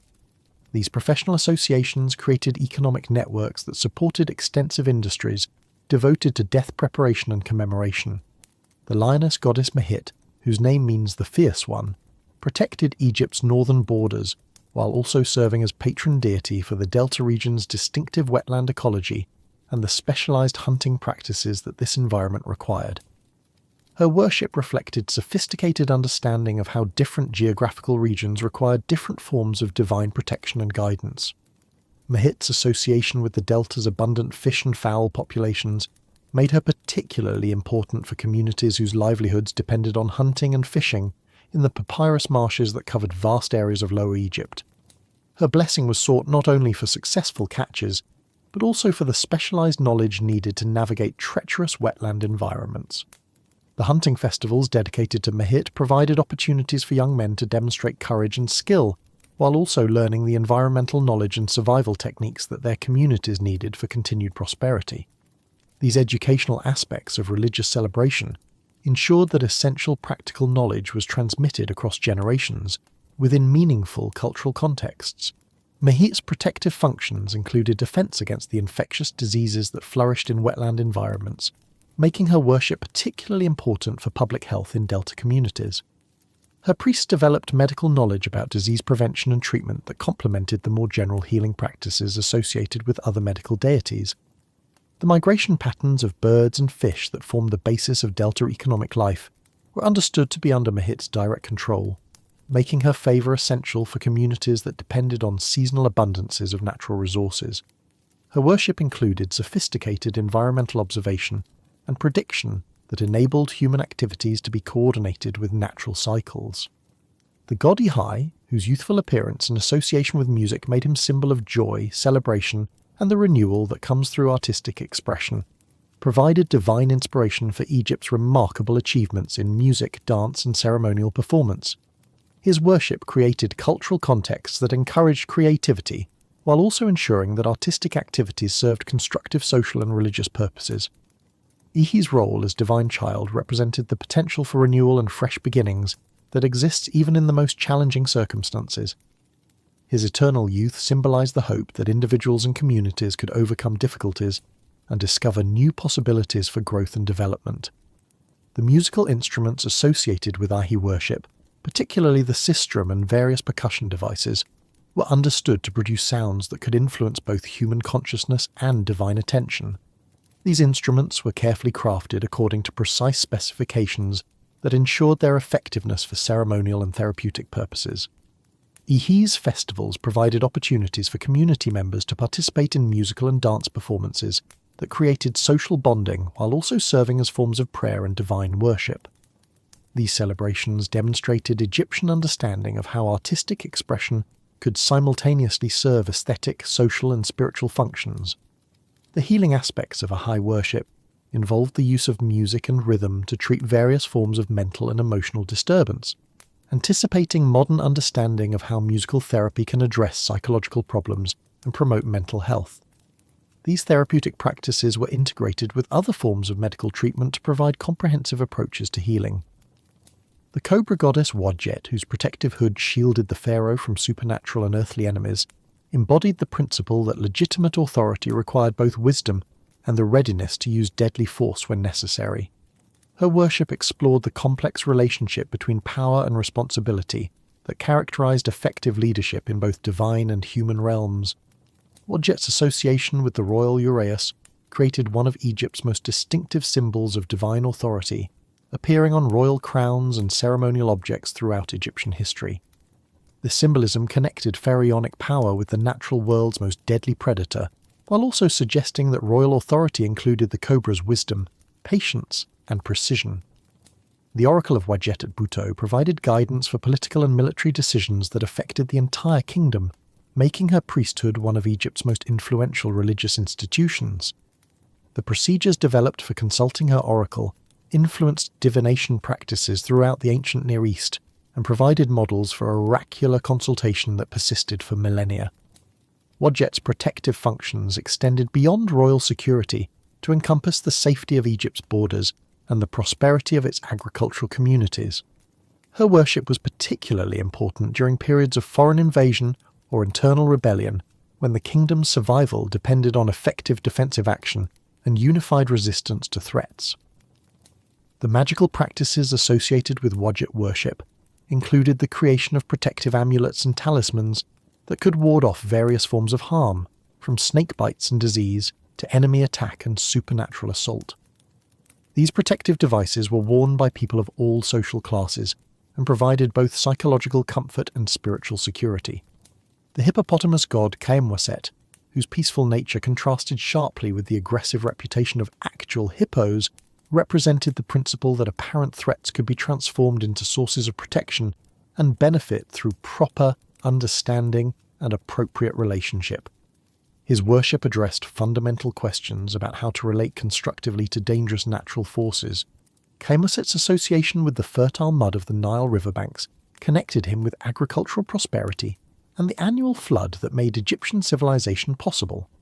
His blessing was sought by farmers whose fields bordered hippo-inhabited waterways and who needed divine protection for both their crops and their personal safety. The transformation mythology associated with Khaemwaset worship explored how dangerous impulses and destructive tendencies could be channeled into constructive activities through discipline, wisdom, and divine assistance. These teachings provided guidance for individuals struggling to control their own aggressive instincts or violent impulses. Khaemwaset's role in fertility rituals involved his function as protector of pregnant women and newborn children, demonstrating how his peaceful nature could provide sanctuary for the most vulnerable members of society. His worship created safe spaces where families could seek divine assistance during life's most dangerous transitions. The ecological wisdom preserved in Khaemwaset worship included sophisticated understanding of hippopotamus behavior and the environmental conditions that influenced their interactions with human communities. This practical knowledge enabled people to coexist more successfully with dangerous wildlife while also maintaining respect for natural processes. The jackal god Wep-Wawet, whose name means opener of the ways, served as divine pathfinder for both military campaigns and spiritual journeys that required navigation through unfamiliar territory. His worship developed specialized knowledge about travel, exploration, and the psychological preparation needed for successful ventures into unknown realms. Wep-Wawet's military functions made him particularly important during periods of territorial expansion, when Egyptian armies ventured beyond familiar Nile Valley environments into foreign lands with different geographical challenges and cultural obstacles. His guidance was essential for successful adaptation to new circumstances and effective response to unforeseen problems. The funerary aspects of Wepwawet worship involved his role in opening the paths that souls needed to travel through the afterlife, ensuring that deceased individuals could navigate the complex geography of the underworld while avoiding the various dangers that threatened posthumous spiritual development. His knowledge of otherworldly territories made him an essential guide for death journeys. Wepwawet's association with divine kingship included his function as the pharaoh's scout and advance guard, clearing away obstacles and identifying threats before they could endanger royal safety. This protective role made him one of the most politically important deities during periods of internal strife or external invasion. The oracular practices associated with Wepwawet worship involved interpreting the behaviour of sacred dogs and wolves to predict the outcomes of journeys, military campaigns, and other ventures that involved entering unknown territories. These divination methods required intimate knowledge of canine behaviour and environmental factors that affected animal responses to both natural and supernatural phenomena. The goddess Shentyet, whose association with mourning and lamentation made her patron of the professional mourning women who participated in Egyptian funeral ceremonies, provided divine sanction and guidance for the expression of grief that was understood to be essential for both individual healing and successful transition of souls into afterlife existence. Shentyet's role in funeral practices went beyond simple emotional expression to encompass the sophisticated understanding that grief, when properly channeled through ritual structure and community support, could facilitate psychological healing while also providing spiritual assistance to deceased individuals making the difficult transition from life to death. The professional mourning women who served Shentyet developed specialized knowledge about different types of grief, appropriate expressions of loss for various family relationships, and the timing of mourning activities that would be most effective for both therapeutic and spiritual purposes. Their expertise made them essential figures in Egyptian funeral practices. Shentyet's protective functions included her role in ensuring that deceased souls received adequate emotional support during their journey through the underworld, where the memory of love and grief from living family members could provide crucial assistance for overcoming various obstacles and challenges. The therapeutic aspects of Shentyet worship involved the recognition that unexpressed or improperly expressed grief could cause both physical illness and spiritual disturbance, making appropriate mourning practices essential for the health and well-being of both individuals and communities affected by death. The god Mars, whose leonine nature made him symbol of protective fierce love rather than mere aggressive violence, served as divine guardian for those who required defense but could not protect themselves. His worship explored the complex relationship between love and violence, protection and destruction, care and the willingness to harm others when necessary. Mahes's association with divine justice involved his function as the enforcer who punished those who violated divine law or threatened the weak and innocent. His intervention was understood to be motivated by love for victims rather than hatred for perpetrators, creating sophisticated theological understanding of righteous anger and protective violence. The solar connections of Maha's worship linked his protective functions with the daily journey of Ra through the underworld, during which the sun god required fierce protection against the forces of chaos and dissolution. Mas served as one of Ra's most effective defenders, demonstrating how love could manifest as deadly force when necessary. Mahas's role in royal ideology involved his function as divine protector of pharaonic authority against both supernatural threats and earthly enemies. His blessing was sought by rulers who needed to balance compassionate governance with the occasional necessity of using violence to maintain order and protect their subjects. The festivals celebrating mayors often involved ritual combat and displays of martial skill that served both religious devotion and military training, ensuring that communities maintained the capacity for effective defense, while also honoring the divine principles that justified the use of force. The serpent goddess Meretsiga, whose worship centered on the Valley of the Kings where Egypt's most powerful pharaohs were buried, presided over the boundary between life and death, while also protecting the tombs that housed royal mummies and their precious grave goods. Her worship created one of Egypt's most sophisticated systems of mortuary security and spiritual protection. Meretsiga's association with the pyramid-shaped peak that dominated the Valley of the Kings made her a powerful symbol of divine authority over death and resurrection, while her serpentine nature connected her with the wisdom and danger that characterized the underworld realm where she held supreme power. The workmen who built and maintained the royal tombs developed special relationships with Meretseger that involved both respectful devotion and careful attention to the moral behaviour that she demanded from those who worked in her sacred territory. Her punishment of tomb robbers and other violators was swift and severe, but her protection of faithful workers was equally reliable. Meretseger's oracular functions involved her communication with royal tomb builders and decorators about proper procedures for tomb construction, decoration, and the installation of magical protections that would ensure successful royal resurrection.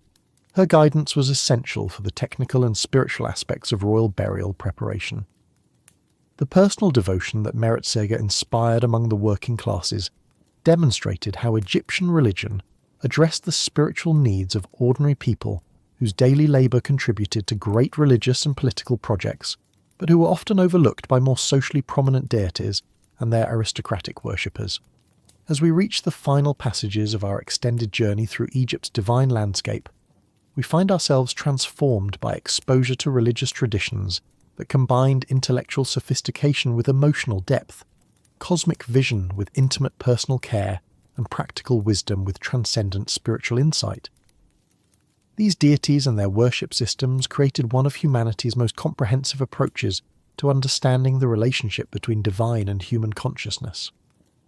The psychological complexity, theological sophistication, and artistic beauty of Egyptian religious traditions continue to challenge and inspire contemporary audiences who discover in them perspectives on fundamental human concerns that remain as relevant today as they were millennia ago. The priests, scribes, artists, and ordinary worshippers who created and maintained these traditions possessed insights into human nature, divine possibility, and cosmic order that transcend their historical circumstances. Their understanding of death and resurrection, individual destiny and cosmic purpose, divine authority and human responsibility, created frameworks for meaning that enabled Egyptian civilization to flourish for 3,000 years, while also influencing religious development throughout the Mediterranean world and beyond.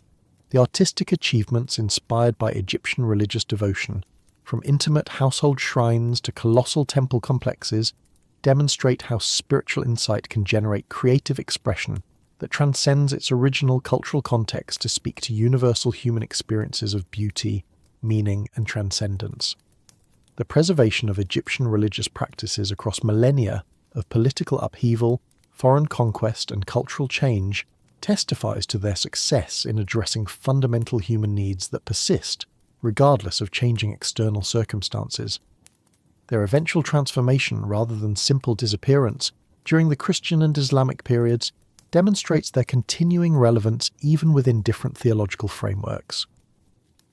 The modern rediscovery of Egyptian religion through archaeological excavation and scholarly translation has provided contemporary humanity with access to one of its most sophisticated religious inheritances, revealing depths of spiritual insight and theological complexity that challenge stereotypical assumptions about ancient consciousness and religious development. In these final quiet hours, as consciousness prepares for its own daily journey through the realm of sleep and dreams, the gods and goddesses of Egypt offer their enduring gifts of wisdom, comfort, and hope. Their voices echo across the centuries, speaking of divine love that survives all separation, justice that transcends temporal authority, beauty that outlasts its creators, and meaning that emerges from the marriage of human aspiration with divine grace. The great river still flows through the landscape they sanctified, carrying forward the eternal stream of human spiritual longing that found its most profound ancient expression in the temples, tombs, and artistic masterpieces that preserve their memory. The desert still guards their monuments, the stars still follow their ancient patterns, and the sunrise still recreates each day the cosmic drama of death and resurrection that they understood as the fundamental rhythm of existence itself.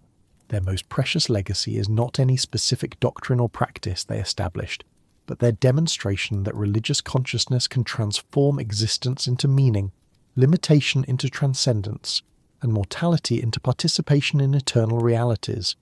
They showed that human beings, through devotion, creativity, and love, can touch the divine and create beauty that survives individual death to inspire future generations. As these ancient voices fade into the eternal silence that embraces all temporal expression, they leave us with their most sacred teaching, that the divine presence dwells not in distant realms but in the heart of existence itself, available to every consciousness that seeks with sincerity and opens itself to the mystery that underlies all appearance. Their wisdom lives on in every moment of wonder, every act of creative love, every gesture of hope that affirms life's ultimate meaning despite suffering and loss. The gods of Egypt enter now their eternal rest, but their deepest truth abides forever. That consciousness itself is sacred, that love transcends death, that beauty emerges from the collaboration between human creativity and divine inspiration, and that meaning flowers wherever finite beings dare to believe in infinite possibility and work to manifest that belief through lives of courage, compassion, and creative dedication to something greater than themselves. But before we allow these divine voices to fade completely into the eternal silence, we must linger a while longer in the sacred spaces where the most intimate and personal aspects of Egyptian spirituality unfolded, in the household shrines where families whispered their deepest fears and hopes, in the mystery temples where initiates underwent transformations that changed their understanding of life and death, and in the quiet moments of individual prayer when mortal consciousness touched the divine presence that dwelt in the heart of existence itself. The goddess Amunet, whose very name means the hidden one, and whose feminine essence provided the mysterious counterpart to Amun's invisible creative power, embodied the principle that the most profound spiritual realities remain concealed from ordinary perception, while simultaneously being more present and accessible than anything visible to physical senses. Her worship addressed the fundamental paradox that truth hides in plain sight, that the sacred dwells in the ordinary, and that divine presence reveals itself most fully to those who learn to perceive with inner rather than outer vision. Amunet's association with the primordial waters of creation connected her with the fertile darkness that preceded all manifestation, the pregnant void that contained infinite possibility while revealing none of its potential to casual observation. Her worship taught that creativity emerged not from brilliant illumination, but from patient receptivity to the subtle promptings that arise in stillness and silence. The mystery traditions associated with Amunet developed some of Egypt's most sophisticated approaches to contemplative practice and interior spiritual development. Her initiates learned techniques of meditation, dream work, and mystical communion that enabled them to perceive divine reality directly, rather than simply accepting it on faith or through second-hand testimony. Amunet's temples, often built without windows or with chambers designed to maintain perpetual darkness, created architectural environments that supported interior spiritual vision by eliminating external visual distractions. These sacred spaces became laboratories for consciousness exploration, where human beings learned to navigate spiritual dimensions that remained invisible to ordinary awareness. The theological significance of Amunet's hiddenness extended beyond personal spirituality to encompass sophisticated understanding of how divine reality relates to physical manifestation. Her invisibility was not absence but ultimate presence, the source that underlies all appearances while being exhausted by none of them, the ground of being that enables all existence while transcending every particular form. The four sons of Horus, Duamutef, Hapi, Imseti, and Kebesenuef, whose responsibility for protecting the internal organs of mummified bodies made them essential figures in Egyptian funerary practices, represented one of the most psychologically sophisticated approaches to understanding how different aspects of human nature require different forms of divine protection and spiritual development. Duamutef, the jackal-headed guardian of the stomach, presided over the digestive processes that transform external substances into internal nourishment, symbolizing the spiritual work of assimilating experience and converting external events into inner wisdom. His protection ensured that souls could properly digest their earthly experiences and extract the spiritual nutrients needed for continued development. Hapi, the baboon-headed protector of the lungs, governed the breath that connected internal consciousness with external environment, making him symbol of communication, inspiration, and the divine spirit that animates physical form. His guardianship ensured that souls maintained their connection with divine life force throughout their posthumous journey toward resurrection. Imseti, the human-headed keeper of the liver, oversaw the organ that ancient Egyptians understood to be the seat of emotion and desire, making him guardian of the passionate aspects of human nature that could either energize spiritual development or create destructive attachments that hindered progress toward divine unity. Khebe-Senuef, the falcon-headed defender of the intestines, protected the organs responsible for elimination and purification, symbolizing the spiritual necessity of releasing what no longer serves while retaining what promotes continued growth and development. His guardianship taught that spiritual progress required discrimination between helpful and harmful influences. The canopic jars that housed these protected organs were arranged according to cardinal directions that corresponded to cosmic forces and divine principles, creating microcosmic representations of universal order within each individual burial. This practice demonstrated sophisticated understanding of how personal spiritual development participates in and reflects cosmic patterns and divine intentions.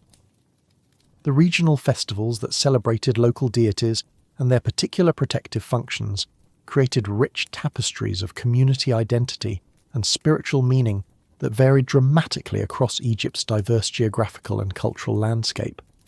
These local traditions preserved ancient wisdom while also adapting to particular environmental conditions and historical circumstances that shaped different communities' spiritual needs and practical concerns. The Opet festival in Thebes, which celebrated the annual journey of Amun-Ra from Karnak to Luxor, created opportunities for the entire population to participate in religious processions that strengthened both individual devotion and community solidarity. The elaborate preparations required for this festival involved every level of society and collaborative work that demonstrated how spiritual celebration could serve both religious and social functions. The beautiful Festival of the Valley, also centered in Thebes, involved families visiting ancestral tombs to share meals with deceased relatives and renew the bonds that connected the living with the dead. This celebration created one of Egypt's most psychologically healthy approaches to grief and loss, treating death as separation rather than ending and maintaining loving relationships across the boundary between life and death. The Festival of the Tail in Memphis celebrated the pharaoh's jubilee and renewal of royal power through ceremonies that involved the ritual running of the king between markers that symbolized the boundaries of his kingdom. This celebration reinforced the connection between royal authority and cosmic order, while also providing opportunities for subjects to renew their loyalty and commitment. The Khoyak festival, celebrated throughout Egypt during the season when the Nile floods receded and agricultural work could resume, reenacted the death and resurrection of Osiris through elaborate ceremonies that involved the creation of grain mummies that were planted in sacred gardens and allowed to sprout as symbols of eternal life triumphing over death. The personal magical practices that ordinary Egyptians used to address individual problems and seek divine assistance reveal intimate aspects of religious life that were usually hidden from public view but formed the foundation of popular spirituality throughout Egyptian history. These private devotions demonstrate how theological sophistication filtered down from temple establishments to influence the daily spiritual practices of farmers, craftsmen, and other working people. The protective amulets that people wore throughout their lives incorporated complex symbolic systems that connected personal safety with cosmic forces and divine protection. These objects served both psychological and spiritual functions, providing reassurance during times of uncertainty, while also creating tangible connections with supernatural powers that could influence events beyond human control. The healing spells that individuals recited during illness combined medical knowledge about herb preparation and wound treatment with spiritual practices designed to invoke divine assistance and restore harmony between physical health and spiritual well-being. These therapeutic approaches anticipated modern understanding of how psychological factors influence physical health and recovery. The love magic that young people used to attract romantic partners and ensure successful marriages reveals sophisticated understanding of how personal relationships depend on both practical compatibility and spiritual harmony. These practices emphasized respect for the free will of potential partners, while also seeking divine blessing for relationships that would serve individual happiness and community welfare. The prosperity rituals that merchants and craftsmen performed to ensure business success integrated practical knowledge about market conditions and production techniques, with spiritual practices designed to invoke divine favor and protection. These approaches to economic activity demonstrated how material prosperity was understood to depend on maintaining proper relationships with supernatural forces. The agricultural magic that farmers used to ensure successful crops combined sophisticated knowledge of soil conditions, seasonal patterns, and plant cultivation with spiritual practices that sought divine blessing for the natural processes that sustained Egyptian civilization. These practices created a form of ecological spirituality that treated farming as collaboration with divine creative forces. The transition of Egyptian religion during the Ptolemaic and Roman periods created fascinating examples of cultural synthesis and adaptation that demonstrate the vitality and flexibility of polytheistic religious systems. The interaction between Egyptian, Greek, and Roman religious traditions produced new forms of divine worship that preserved essential spiritual functions while adapting to changing cultural circumstances and new intellectual frameworks. The cult of Serapis, created by merging aspects of Osiris with Hellenistic religious sensibilities, attracted worshippers throughout the Mediterranean world who found in this synthetic deity a combination of Egyptian wisdom about death and resurrection, with Greek philosophical sophistication about divine nature and cosmic order. The international spread of Isis worship during this period demonstrated the universal appeal of Egyptian religious insights about feminine divine power, magical healing, and the possibility of overcoming apparently impossible obstacles through determination, wisdom, and divine assistance. Her temples throughout the Roman Empire preserved Egyptian religious practices while adapting them to serve diverse populations with different cultural backgrounds. The magical papyri from the Greco-Roman period preserve complex ritual procedures that combined Egyptian magical techniques with Greek philosophical concepts and Roman practical concerns, creating some of the most sophisticated magical systems ever developed. These texts demonstrate how religious practices evolve through cultural contact while maintaining their essential spiritual functions. The philosophical influence of Egyptian religious thought on Greek and Roman intellectual development created lasting contributions to Western religious and philosophical traditions that persist to the present day.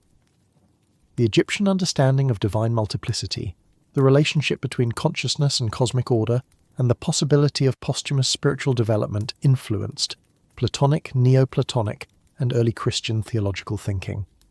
The monastic traditions that emerged in the Egyptian desert during the early Christian period adapted many elements of traditional Egyptian religious practice to serve Christian theological purposes, creating forms of spiritual discipline and mystical experience that would influence Christian monasticism throughout the world. The preservation of Egyptian religious practices in folk traditions, magical techniques, and popular festivals long after the official suppression of traditional worship demonstrates the deep psychological satisfaction and practical effectiveness that these spiritual approaches provided for their practitioners. The continuing influence of Egyptian religious imagery, symbols, and concepts in contemporary culture extends far beyond historical scholarship to encompass artistic expression, psychological theory, and spiritual practices that seek alternatives to conventional Western religious approaches. The archetypal figures and symbolic systems that Egyptian religion created continue to resonate with modern consciousness seeking meaning and transcendence. The psychological insights embedded in Egyptian mythology about family dynamics, power relationships, death and rebirth, and the integration of conscious and unconscious forces have attracted the attention of depth psychologists who recognize in these ancient narratives profound wisdom about human development and therapeutic transformation. The artistic achievements inspired by Egyptian religious devotion, from the intimate beauty of household shrines to the overwhelming grandeur of temple complexes and royal tombs, continue to inspire contemporary artists, architects, and designers seeking to create works that express spiritual insights and transcendent meaning. The ecological wisdom preserved in Egyptian religious practices, with their emphasis on seasonal cycles, environmental balance, and the integration of human activities with natural processes, offers valuable perspectives for contemporary discussions about sustainability, climate change, and the proper relationship between human civilization and the natural world. In these final moments of our long journey through the divine landscape of Egypt, as consciousness prepares to enter its own nightly passage through the realm of dreams and restoration, we find ourselves profoundly enriched by exposure to religious traditions that addressed every aspect of human experience with remarkable sophistication, psychological insight, and spiritual wisdom. The gods and goddesses we have encountered represent not merely historical curiosities or primitive superstitions, but enduring explorations of fundamental human concerns about meaning, relationship, mortality, and transcendence that remain as relevant today as they were when first expressed in the temples and tombs of ancient Egypt. Their stories continue to speak across the millennia to anyone willing to listen with open heart and receptive consciousness, offering guidance about love that survives separation, justice that transcends temporal power, beauty that outlasts its creators, creativity that participates in divine purpose, and hope that persists despite suffering and loss. The great river that gave birth to their civilization continues to flow through the landscape they sanctified, carrying forward the eternal stream of human spiritual aspiration that found its most profound ancient expression in the religious practices, artistic achievements, and wisdom traditions that preserve their memory for future generations.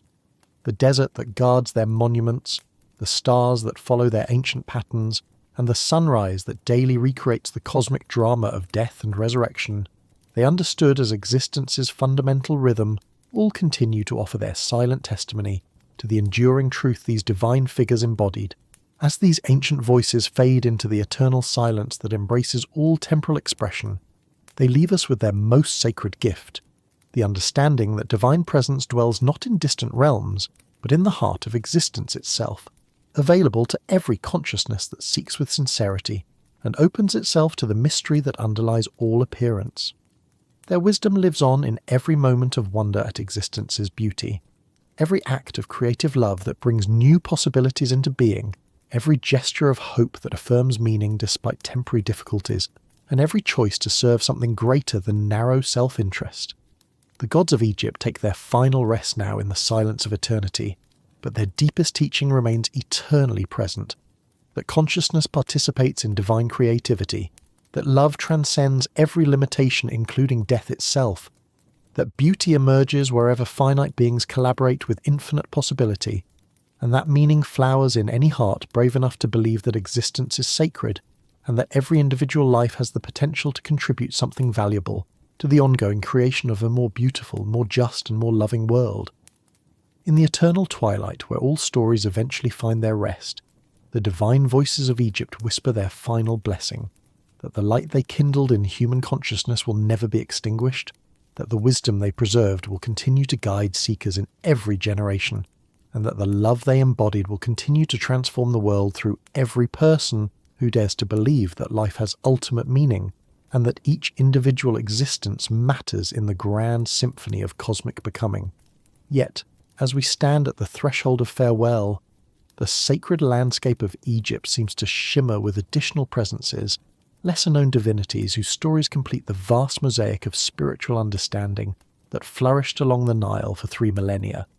In the final shadows of our journey, these voices call to us from forgotten shrines and abandoned temples, each carrying fragments of wisdom that illuminate different aspects of the eternal human quest for meaning, connection, and transcendence. The goddess Katesh, whose Syrian origins became thoroughly integrated into Egyptian religious life, embodied the principle that divine truth could emerge from foreign sources and that spiritual wisdom transcended cultural boundaries. Her worship demonstrated Egyptian openness to religious innovation and their sophisticated understanding that divine reality manifested through multiple cultural expressions rather than being confined to any single tradition. Katesh's association with sacred sexuality and fertility rituals created some of Egypt's most psychologically complex approaches to understanding how physical intimacy could serve spiritual development and divine communion. Her temples provided sacred context for exploring sexuality as a pathway to transcendence rather than treating it as obstacle to spiritual progress. The international character of Katesh worship, which attracted devotees from throughout the ancient Near East, created early examples of religious globalization that prefigured the later international spread of mystery religions throughout the Mediterranean world. Her cult centers became meeting places where different cultural traditions could encounter and enrich each other. Katesh's artistic representations, which often depicted her in frank sexual poses while maintaining unmistakable divine dignity, challenged conventional distinctions between sacred and profane, spiritual and physical, divine and human. Her imagery suggested that the deepest spiritual truths were embodied rather than transcendent, accessible through engagement with rather than escape from physical existence. The healing traditions associated with Ketesh worship integrated sexual therapy with medical treatment and spiritual guidance, creating holistic approaches to health that recognize the interconnection between physical, emotional, and spiritual well-being. These practices anticipated modern understanding of how sexual health affects overall wellness and life satisfaction. The ram god Khnum-Ra of Esna, whose creative powers were understood to extend beyond human formation to encompass the fashioning of divine beings themselves, represented one of Egypt's most sophisticated treatments of the relationship between divine creativity and cosmic order. His workshop at the First Cataract was understood to be the source not only of individual souls, but of the fundamental principles that governed existence itself. Khnum-Ra's hymns preserve some of the most philosophically sophisticated religious poetry produced in ancient Egypt, exploring questions about the nature of creation, the relationship between creator and created, and the purpose of existence that would challenge any theological system. These texts demonstrate intellectual achievements that rival any philosophical tradition in the ancient world. The astronomical knowledge associated with Khnum-Ra worship included sophisticated understanding of stellar cycles, planetary movements, and the relationship between celestial events and terrestrial phenomena. His priests developed calendrical systems and predictive methods that influenced Egyptian agricultural, religious, and political planning for centuries. Khnum-Ra's role in royal ideology involved his responsibility for creating the divine essence of pharaonic authority, making him one of the most politically important deities in Egyptian religious thought. His blessing was understood to be essential not only for individual royal legitimacy, but for the cosmic order that pharaonic rule was supposed to maintain. The temple complex at Esna that housed Khnum-Ra's primary cult center became one of Egypt's most important centers of learning and cultural preservation, where traditional religious knowledge was maintained and transmitted even during periods of political upheaval and foreign rule. The lioness goddess Mehit, whose worship centered in the ancient city of This, represented divine feminine power in its most protective and nurturing aspects, while also embodying the fierce maternal love that would destroy anything threatening those under her care. Her cult developed some of Egypt's most sophisticated approaches to understanding how love and violence could be integrated within coherent spiritual frameworks. Mehit's association with childbirth and infant protection made her one of Egypt's most personally beloved deities among women who faced the dangers of pregnancy and childbearing in an era when maternal and infant mortality rates were extraordinarily high. Her worship provided both practical medical guidance and spiritual comfort during life's most vulnerable transitions. The magical papyri that invoke Mehit's protection preserve complex ritual procedures for ensuring safe delivery, healthy children, and successful nursing, demonstrating sophisticated understanding of both medical and supernatural factors that influence reproductive success. These practices integrated empirical knowledge with spiritual wisdom in ways that anticipated modern holistic approaches to healthcare. Mehit's festivals provided opportunities for women to gather, share knowledge about child-rearing and family management, and create support networks that strengthened community bonds, while also providing practical assistance for families facing difficulties. These celebrations served both religious and social functions that contributed to community stability and welfare. The lioness nature of Mehit's divine form connected her worship with sophisticated understanding of animal behavior, maternal psychology, and the environmental factors that influence successful reproduction among both human and animal populations. Her priests developed expertise that made them valuable advisors for both spiritual and practical concerns. The god Ash, whose dominion over the Libyan desert made him protector of Egypt's western borders, embodied the principle that divine protection required constant vigilance against forces that threatened civilized order from beyond the boundaries of settled territory. His worship developed sophisticated understanding of how communities maintain security while also remaining open to beneficial influences from external sources. Ash's association with oasis communities and desert trade routes made him particularly important for merchants, travellers, and others whose livelihoods required them to venture beyond the safety of the Nile Valley into regions where Egyptian divine protection might be less reliable. His blessing was sought for successful navigation of dangerous territories and safe return from hazardous journeys. The military aspects of Ash worship involved his function as divine scout and advance warning system for threats approaching from the western desert, making his priests important sources of intelligence about foreign movements and potential invasions. Their knowledge of desert conditions and tribal politics made them valuable advisors for Egyptian military and diplomatic planning. Ash's oracular functions included his ability to predict weather patterns, seasonal changes, and other environmental phenomena that affected desert travel and oasis agriculture. His guidance was essential for communities that depended on precise timing and environmental knowledge for their survival and prosperity. The nomadic tribes that moved through Ash's desert domain were understood to be under his protection, creating complex relationships between Egyptians' settled communities and the mobile peoples who served as intermediaries for long-distance trade and cultural exchange. Ash's worship fostered diplomatic relationships that benefited all parties involved. The goddess Tasenet-Nofret, whose name means the good sister, and whose worship flourished during the later periods of Egyptian history, represented divine feminine wisdom in its most accessible and practical aspects. Her cult developed approaches to religious devotion that emphasized personal relationship with divinity, rather than elaborate ceremonial observance or priestly mediation. Tasenet-Nofret's role as advisor and counselor made her particularly beloved among people facing difficult decisions about marriage, career, family responsibilities, and other personal concerns that required wisdom, patience, and divine guidance. Her worship provided frameworks for thinking through complex problems while also offering spiritual support during periods of uncertainty. The dream interpretation traditions associated with Tasenet-Nofret worship preserved sophisticated psychological understanding of how unconscious wisdom manifests through symbolic imagery and emotional resonance. Her priests developed techniques for understanding and working with dreams that anticipated modern approaches to depth psychology and therapeutic insight. Tasenet-Nofret's festivals emphasize community sharing, mutual support, and the celebration of ordinary human achievements and relationships that often received little recognition in more formal religious contexts. These celebrations created opportunities for honoring the spiritual significance of daily life and family devotion. The practical wisdom associated with Tasenet-Nofret worship included guidance about household management, child rearing, economic planning, and the maintenance of harmonious relationships within families and communities. Her teachings provided frameworks for ethical decision-making that balanced individual needs with collective welfare. The sacred lakes and temple pools that were essential features of major Egyptian religious complexes served not only ceremonial purposes, but also practical functions that demonstrate the sophisticated integration of spiritual and material concerns that characterized Egyptian religious architecture. These water features created sacred landscapes that supported both ritual activity and community welfare.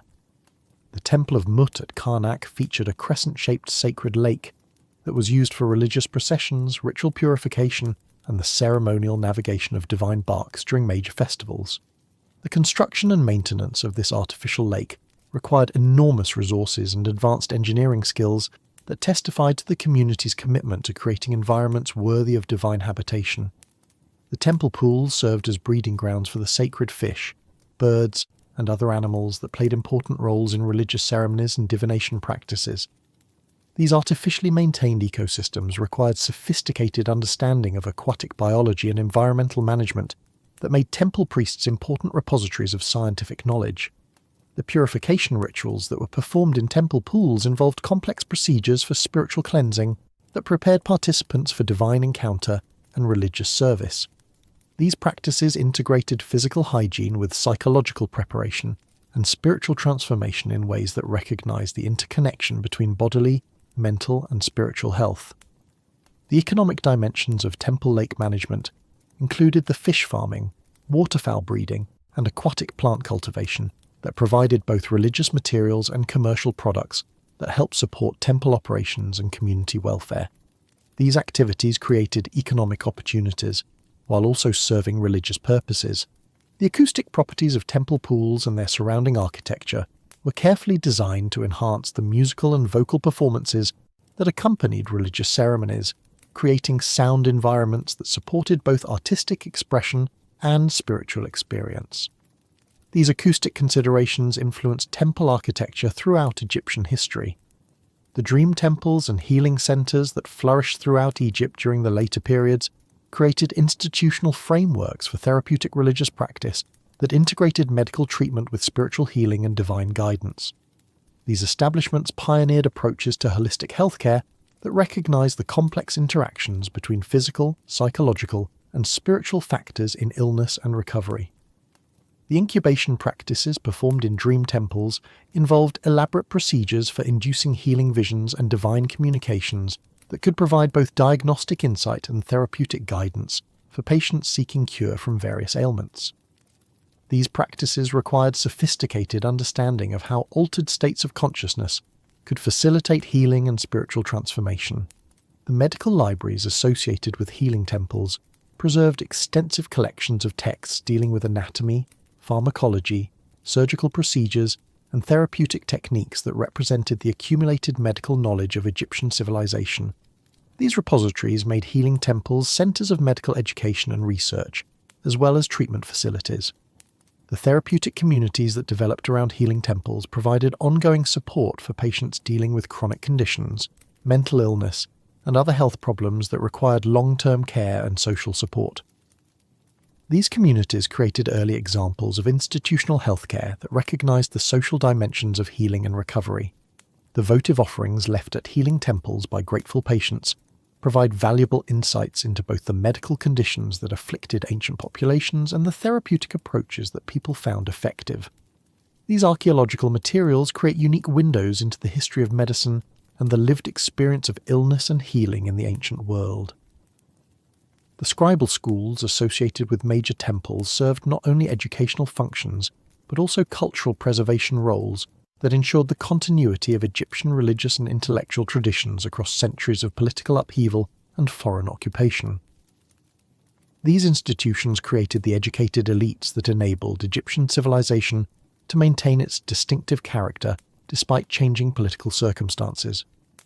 The curriculum of temple schools included not only reading and writing instruction, but also mathematics, astronomy, medicine, law, and theology that prepared students for careers in government, religion, and various professional specialties. This comprehensive education created a class of intellectuals whose expertise made them indispensable for the functioning of complex Egyptian society.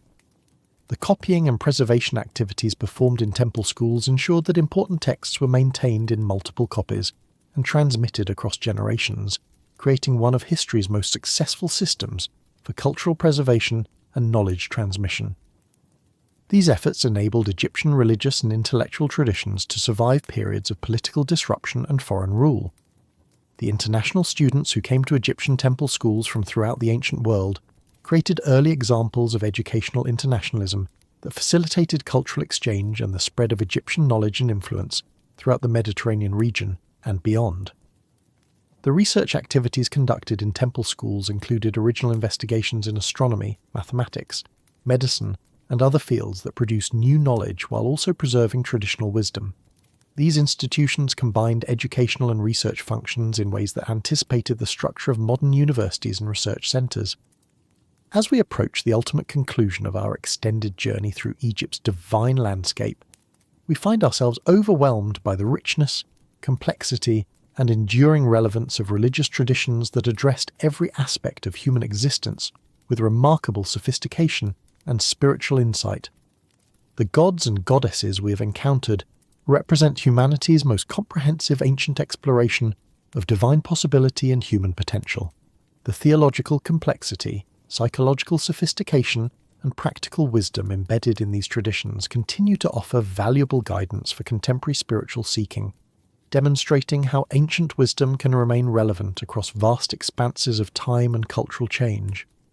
Their integration of cosmic vision with intimate personal care, their balance of individual spiritual development with community welfare, and their understanding of how religious devotion can enhance, rather than conflict with practical effectiveness, make them enduring resources for anyone seeking to live a more meaningful and fulfilling life. The artistic achievements inspired by Egyptian religious devotion, from the most intimate household shrines to the most overwhelming temple complexes, continue to move and inspire viewers who encounter them across the centuries, testifying to the power of authentic spiritual insight to generate creative expression that transcends its original cultural context to speak to universal human experiences of beauty, meaning, and transcendence. The preservation of Egyptian religious wisdom through the dedicated efforts of priests, scribes, and ordinary believers across 3 millennia of continuous practice demonstrates both the vitality of these traditions and the profound human need they satisfied. Their eventual transformation, rather than simple disappearance during later historical periods, shows how genuine spiritual insight can adapt to changing circumstances while maintaining its essential character and function. In these final moments of our long communion with the divine spirits of Egypt, as consciousness prepares to enter its own nightly journey through the realms of dreams and restoration, we carry with us their most precious gifts, the understanding that existence itself is sacred, that consciousness participates in divine creativity, that love transcends every limitation, including death itself, and that meaning emerges wherever finite beings dare to collaborate, with infinite possibility in creating a more beautiful, just, and compassionate world. The great river still flows through the landscape they sanctified, carrying forward the eternal stream of human spiritual aspiration that found its most profound ancient expression in the religious practices, artistic achievements, and wisdom traditions that preserve their memory. The desert still guards their monuments, the stars still follow their ancient patterns, and each sunrise still recreates the cosmic drama of death and resurrection they understood as the fundamental rhythm of existence itself. Their voices fade now into the eternal silence that embraces all temporal expression, but their deepest truth remains forever present and available to every heart that seeks with sincerity and opens itself to the divine mystery that dwells in the center of existence. Their legacy lives on in every moment of wonder, every act of creative love, every gesture of hope, and every choice to believe that life has ultimate meaning and that each individual existence contributes something valuable to the ongoing creation of cosmic beauty, justice, and love. The gods of Egypt take their eternal rest now in the silence that follows all stories, but their greatest gift remains eternally present. The knowledge that the divine light they kindled in human consciousness can never be extinguished, that the wisdom they preserved will continue to guide seekers in every generation, and that the love they embodied will continue to transform the world through every person who dares to believe that existence is sacred and that every life matters in the grand symphony of becoming. That is the universe, discovering itself through countless forms of consciousness, reaching toward ever greater beauty, meaning, and love.